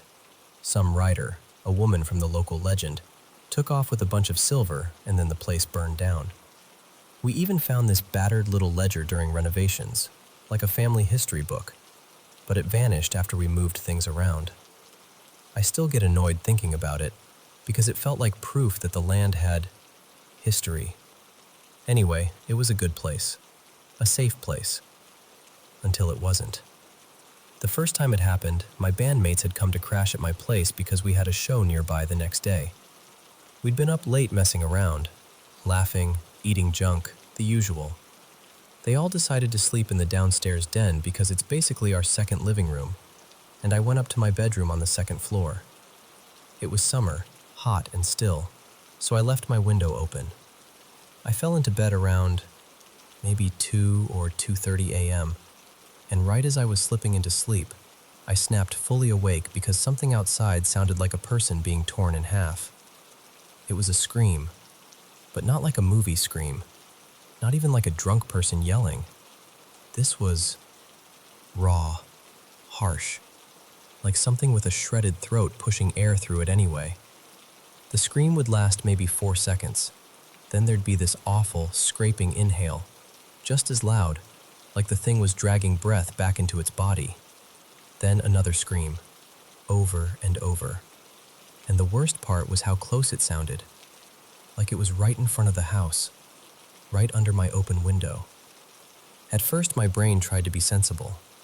I thought, someone's hurt. Someone crashed a bike. Someone's being attacked. But the longer I listened, the more that explanation fell apart. Because between the screams, I could hear it moving, running, on gravel. Not 4 feet, 2. Clear, fast footfalls, like a person sprinting, except it moved wrong. Too quick, too light and too rapid, like it was circling the yard without slowing down. I couldn't see it, my blinds were down, and I didn't want to. I know how that sounds, but I felt this cold certainty that if I peeked out and it noticed me, that would be it. I would be the next thing making that sound. So I stayed frozen in bed, staring at the dark ceiling, listening to it scream and breathe and sprint in the front yard like it owned the place. Eventually it ran off, still screaming, and as it got farther, I realized just how fast it was. Like, if a normal person is a sprint, this was something beyond that. It ate distance, and when it was finally gone, the silence felt fake, like the world was holding its breath. I tried to record it at the end. My phone picked up almost nothing, just faint noise under the summer air. So I did the only thing I could think to do. I went downstairs. My friends were still awake, half watching some awful late-night movie, volume up. I said, "Did you hear that?" They blinked at me. "Hear what?" "The screaming," I said, and I swear my voice cracked. "The screaming outside." They all kind of laughed, softly, awkwardly, like they thought I was messing with them. But I could tell by how they watched me that they didn't think I was joking either. They just hadn't heard it. Windows closed, TV loud, basement walls. It hadn't reached them the way it reached me. I explained what happened, and they did that thing where they nod and act supportive, but you can tell they're thinking, "You were half asleep." I wasn't. I know the difference. I went back upstairs and passed out from pure adrenaline crash. After that, the woods changed. I used to walk through them every day, sometimes at night with headphones in like an idiot. But for months afterward, I avoided the tree line as much as I could. When it got dark earlier in the season, I'd turn off the light on my bike when I rode home, which is ridiculous because who does that? Someone who doesn't want to be seen by something that can run like that. Nothing happened for a while, and I started to tell myself it had been an animal. A fox, a deer, a weird echo, anything. And then my dog started acting strange. Her name is Miso. She's usually clingy and nosy, always responding when I talk to her. But at night I'd come down for water and find her sitting perfectly still by the big doorway that looks down the long stretch of the house, just staring into the dark hallway like she was watching someone stand there. I'd call her, "Miso, come on." No reaction. I'd move closer and she wouldn't even flick an ear, just locked in, like her brain had gone somewhere else. Then one night I found her sitting in front of the main door, like she needed to go out. So I opened it, and she shot into the night like she'd been launched, straight toward the woods. I panicked, grabbed a flashlight and went after her, calling her name, trying not to sound scared even though my heart was already hammering. I made it maybe 40 or 50 meters into the backyard, past the open grass, close enough that the house lights looked far away, and I heard rustling, near me, so I stopped, thinking she was finally coming back. Then it happened again. That scream. It came from inside the forest, deeper than last time, but close enough that my skin tightened. And immediately the birds exploded out of the trees like the whole canopy had been punched. A second later, Miso tore out of the woods at full speed from the exact direction the scream came from. And I didn't even think. We both ran. That open backyard felt like standing on a stage with a spotlight on me. I remember thinking, if something is watching, I'm the easiest target on earth. We made it inside. I slammed the door, locked it, locked the second lock, and stood there, shaking while the sound faded behind the walls. I barely slept that night. A few months passed after that. Life did what life does: school, work, rehearsals, and the memory started to dull again, like my brain wanted to survive by forgetting. But a few nights ago, it came back in a different way. I was in bed, trying to sleep, when I heard something hit the outside of the house. Not a branch, not wind. It was like knuckles. Quick, solid knocks against the wall. It stopped after a few seconds. Then the next night, the same thing. And the next. And then, this is the part that made my stomach drop. One night, it wasn't the wall. It was my window. Second floor. Light tapping, like fingernails. I just lay there in the dark, barely breathing, staring at the glass like I could will it to hold. And I kept thinking, how does something tap on a second floor window? A ladder? A tree? But there's no tree close enough to reach. And the tapping didn't sound like branches anyway. It sounded deliberate. So I'm telling you instead. Because I don't know what it is, and I don't know what it wants, and I'm getting really tired of pretending my own home isn't starting to feel like a trap. And I swear to you, if this was just one weird night, I'd shrug it off. But it isn't one night anymore.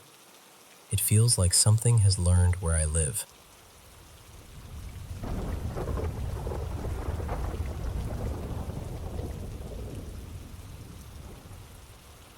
So, when I was about 12, maybe 13, something happened that still pops into my head every now and then, even now that I'm older. It's one of those little moments that shouldn't be a big deal, but it stuck. And the older I got, the more I kept replaying it in my mind, trying to make it make sense.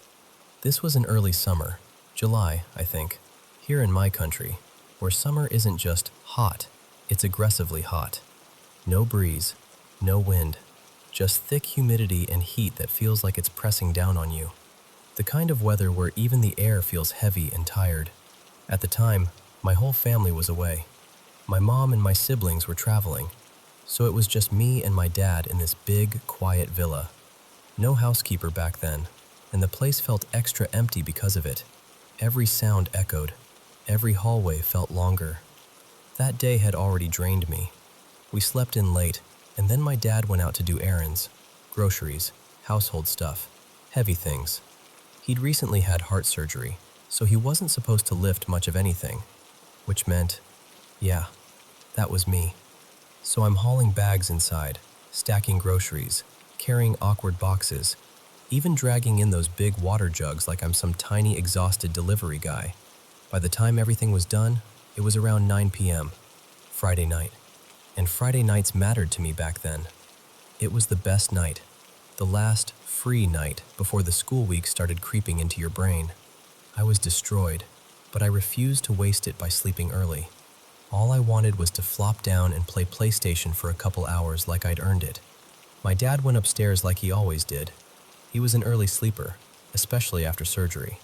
The moment he disappeared upstairs, I finally went into my room and just collapsed. Like, I didn't even make it to my bed. I dropped onto the floor, still in that half-awake, half-dead state where your body is melting, but your mind is stubbornly going, no, I'm staying up. My bedroom door was open, so I could hear upstairs if anything happened. And then I hear my dad's voice from near the stairs, calling down, "Yusuf, don't forget the main door, it's still open." I remember just staring at the ceiling, like my soul had left my body. I was so tired it felt unfair that I had to stand up again. And I swear, This is the part that makes me laugh now, but at the time it was so genuine. I said out loud, in the most exhausted, half-joking prayer of my life, "Oh, Allah, please send someone to close the door for me," like I was bargaining with the universe because my legs didn't work anymore. I laid there for a few minutes, hoping I'd magically gain energy. Eventually, maybe 6 or 7 minutes later, I dragged myself up, shuffling toward the front of the house to close the main door. And when I got there, it was already closed. Not slightly moved, not halfway shut, fully shut, the way you'd close it properly, with intention. And this wasn't some light door either. This was a heavy metal villa door with a stiff handle, the kind that needs a real pull and a firm push. It doesn't just swing closed. I just stood there, frozen. My first thought was, Dad must have come down. But instantly I knew that didn't make sense. I would have heard him on the stairs, and he was tired, healing, and already in bed. So I called out, trying to keep my voice calm, but it came out weird anyway. Then I walked upstairs quickly and peeked into his room. It was dark. He was in bed, clearly asleep. He stirred and said, sleepy and annoyed, "What's going on?" I whispered, "Dad, did you close the main door?" He sounded confused. "No, why would I close it? I told you to." There was this small pause, and then he asked, more awake now, "Are you okay?" And I lied.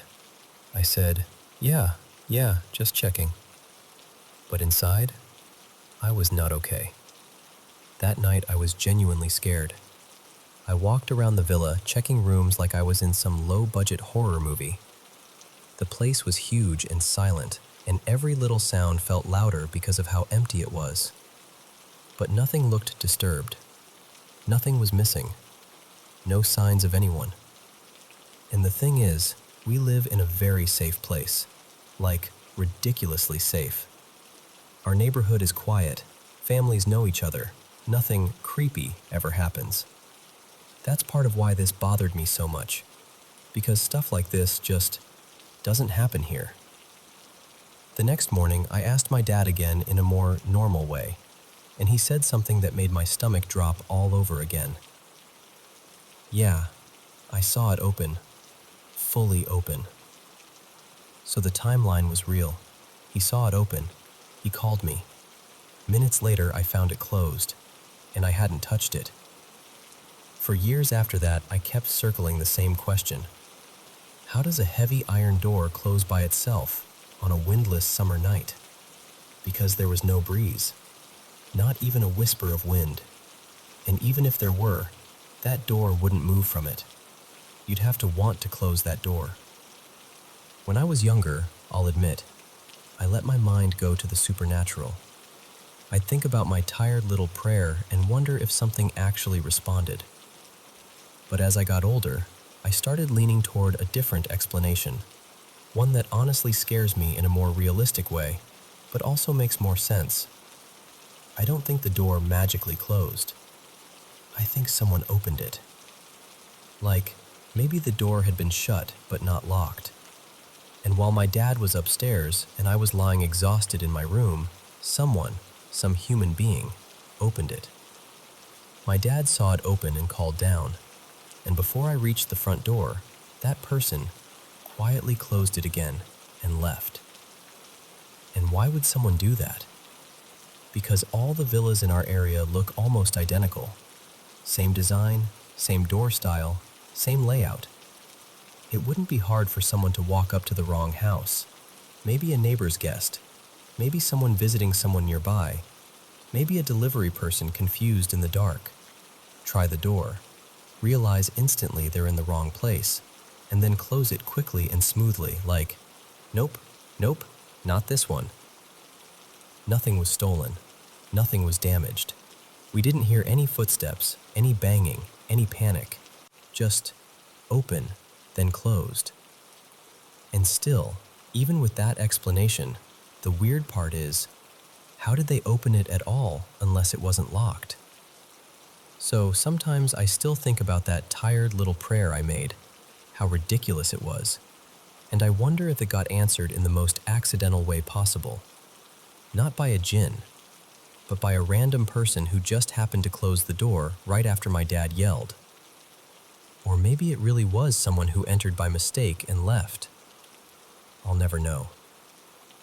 It's such a small incident, honestly.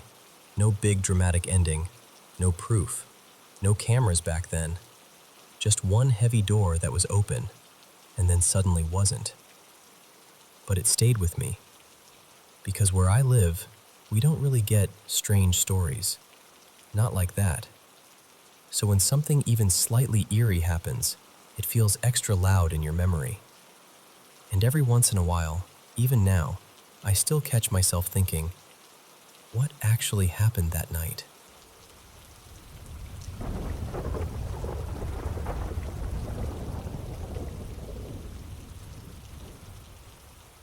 Hey, okay, so I've carried this around for a long time, and even talking about it still makes my stomach drop a little. But I'll tell you what happened. Back in late summer, August 2020, I think, I was in my late 20s, and my sister Maya and I decided to do a little overnight escape from our tiny town. We had our friend Ethan with us, and his girlfriend Sophie, who was visiting from out of state. We booked a hotel in a bigger city because we wanted restaurants, bars, lights, anything that didn't close at 8 p.m.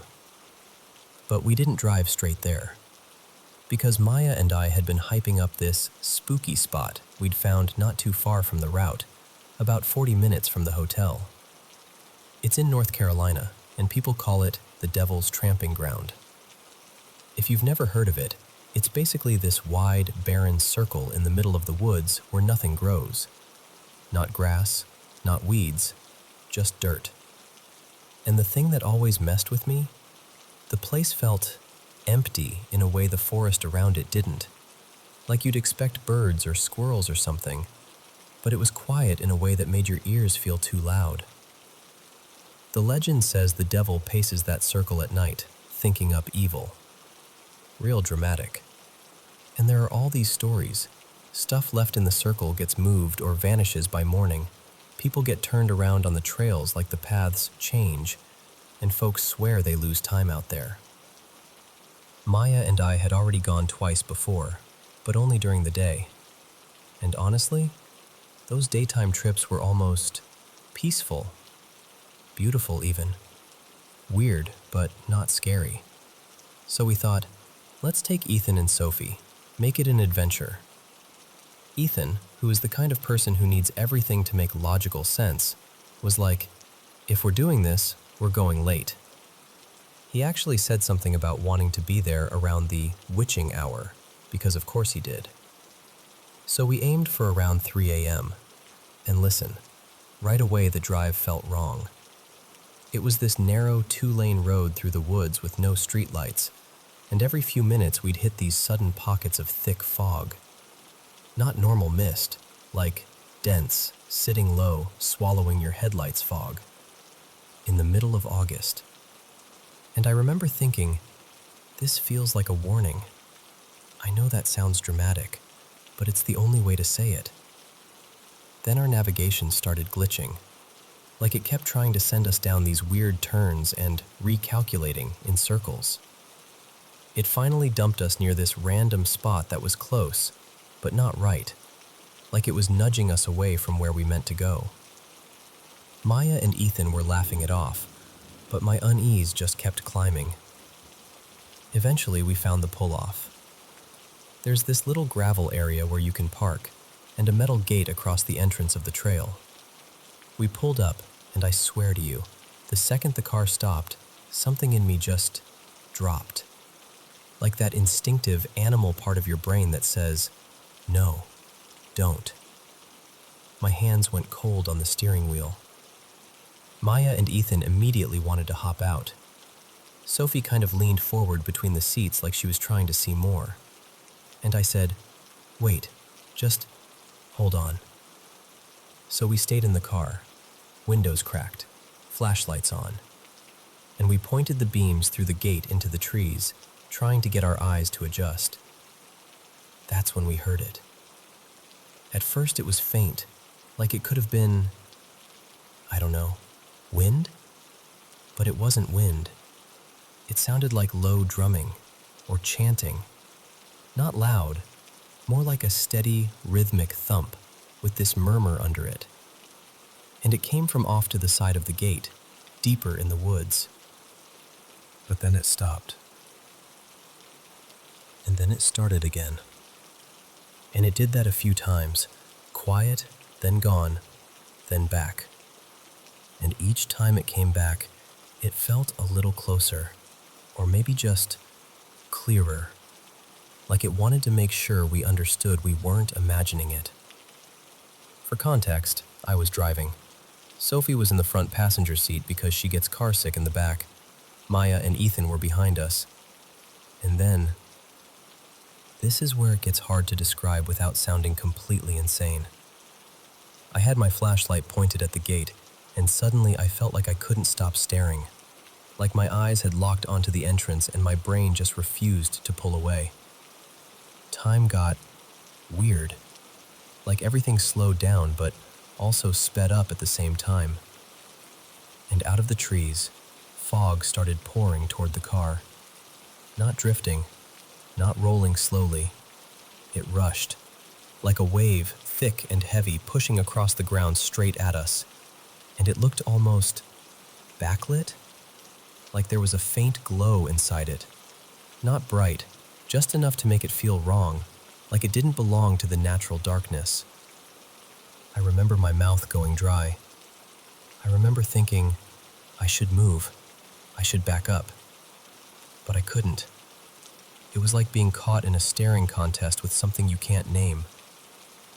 And then, inside that fog, something started to form. Not like it walked into view, more like it assembled itself. A shape that wasn't there, and then slowly was. A tall figure. Too tall. Humanoid, kind of, but the lower half looked wrong, like the legs bent the way an animal's legs bend. Goat-like. And it stood behind the gate, just inside the tree line, not charging, not running, just there, solidifying out of the haze. I couldn't breathe right. I couldn't look away. I don't even remember blinking. And that's the scariest part. I was terrified, but I wasn't reacting. It was like the fear was trapped inside me while the rest of me just stared. Then suddenly I heard Ethan's voice, like it was coming from far away, even though he was right behind me. And then, this sharp, physical snap, like someone snapped their fingers inches from my ear. And Ethan yelled, "Go! Drive! Now!" Instantly, like a spell broke, my body moved. I hit the gas so hard gravel spit behind us, and we shot back down the road. The hotel address was already up on the map, and I just followed it without saying a word. I don't even remember the drive. I remember being on the road, and then I remember pulling into the hotel lot like I'd teleported. When we got into the room, Ethan looked freaked out in a way I'd never seen. He said, "Nobody talk. Write down exactly what you saw. Don't tell anyone. Just write it." So we did. Maya and Ethan, Sophie and me. 4 separate papers. And here's the part that still makes my skin crawl. Sophie and I wrote almost the exact same thing. The fog rushing in, the trance feeling, the figure behind the gate, even the way time felt stretched and unreal. But Maya and Ethan, they saw nothing. Nothing at all. They heard the drumming and chanting. They felt the creepiness. But they didn't see a figure in the fog. What they did see was us, me and Sophie, completely blank, staring forward, unresponsive, like we weren't even in the car with them.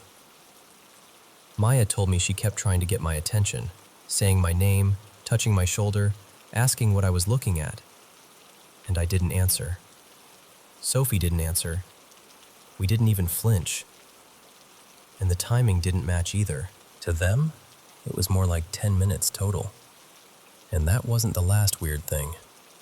Ethan said that right after I peeled out, he looked in the rearview mirror and saw headlights behind us. Bright yellow, close, like a car was right on our bumper. But there hadn't been any cars. Not on the drive-in, not in the pull-off, not anywhere. It was the middle of nowhere. He turned around to look out the back window. Pitch black, empty road. He looked back in the mirror, headlights still there. That was the moment he fully broke, I think. Because Ethan didn't believe in any of this. He's the "there's an explanation for everything" type. But he was shaking. He kept repeating, "That's not possible. That's not possible." After that night, we didn't really talk about it again. Not in a deep way. It was like we silently agreed that dragging it into the daylight would make it worse. But I think about it constantly. I've had nightmares since then. Random ones where fog pours in through a doorway, or where I'm stuck staring at something I can't name. And every once in a while, out of nowhere, I'll get that same sinking gut feeling, like the air has changed around me. Like whatever that was, noticed me. I only told a few people, because every time I replay it, it's like watching a movie in my head that I can't pause. And my hands start trembling. Even now, just telling you, I can feel my chest tightening. I did go back once after that, but only during the day. I had taken a small stone from the area on one of our earlier visits, and it started to feel like a bad idea. Like I didn't want anything from there in my life. So I drove back, returned it, and didn't stay long. I brought a couple things with me for protection. Call it superstition, call it instinct, I don't care.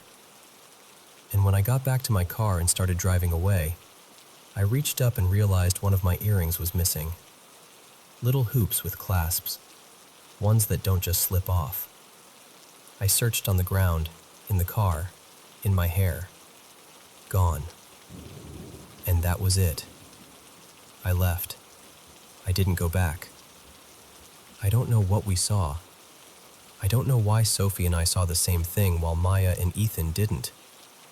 I don't know why time bent the way it did, or why the fog moved like it had purpose. All I know is, something happened out there that night, and I swear it changed me.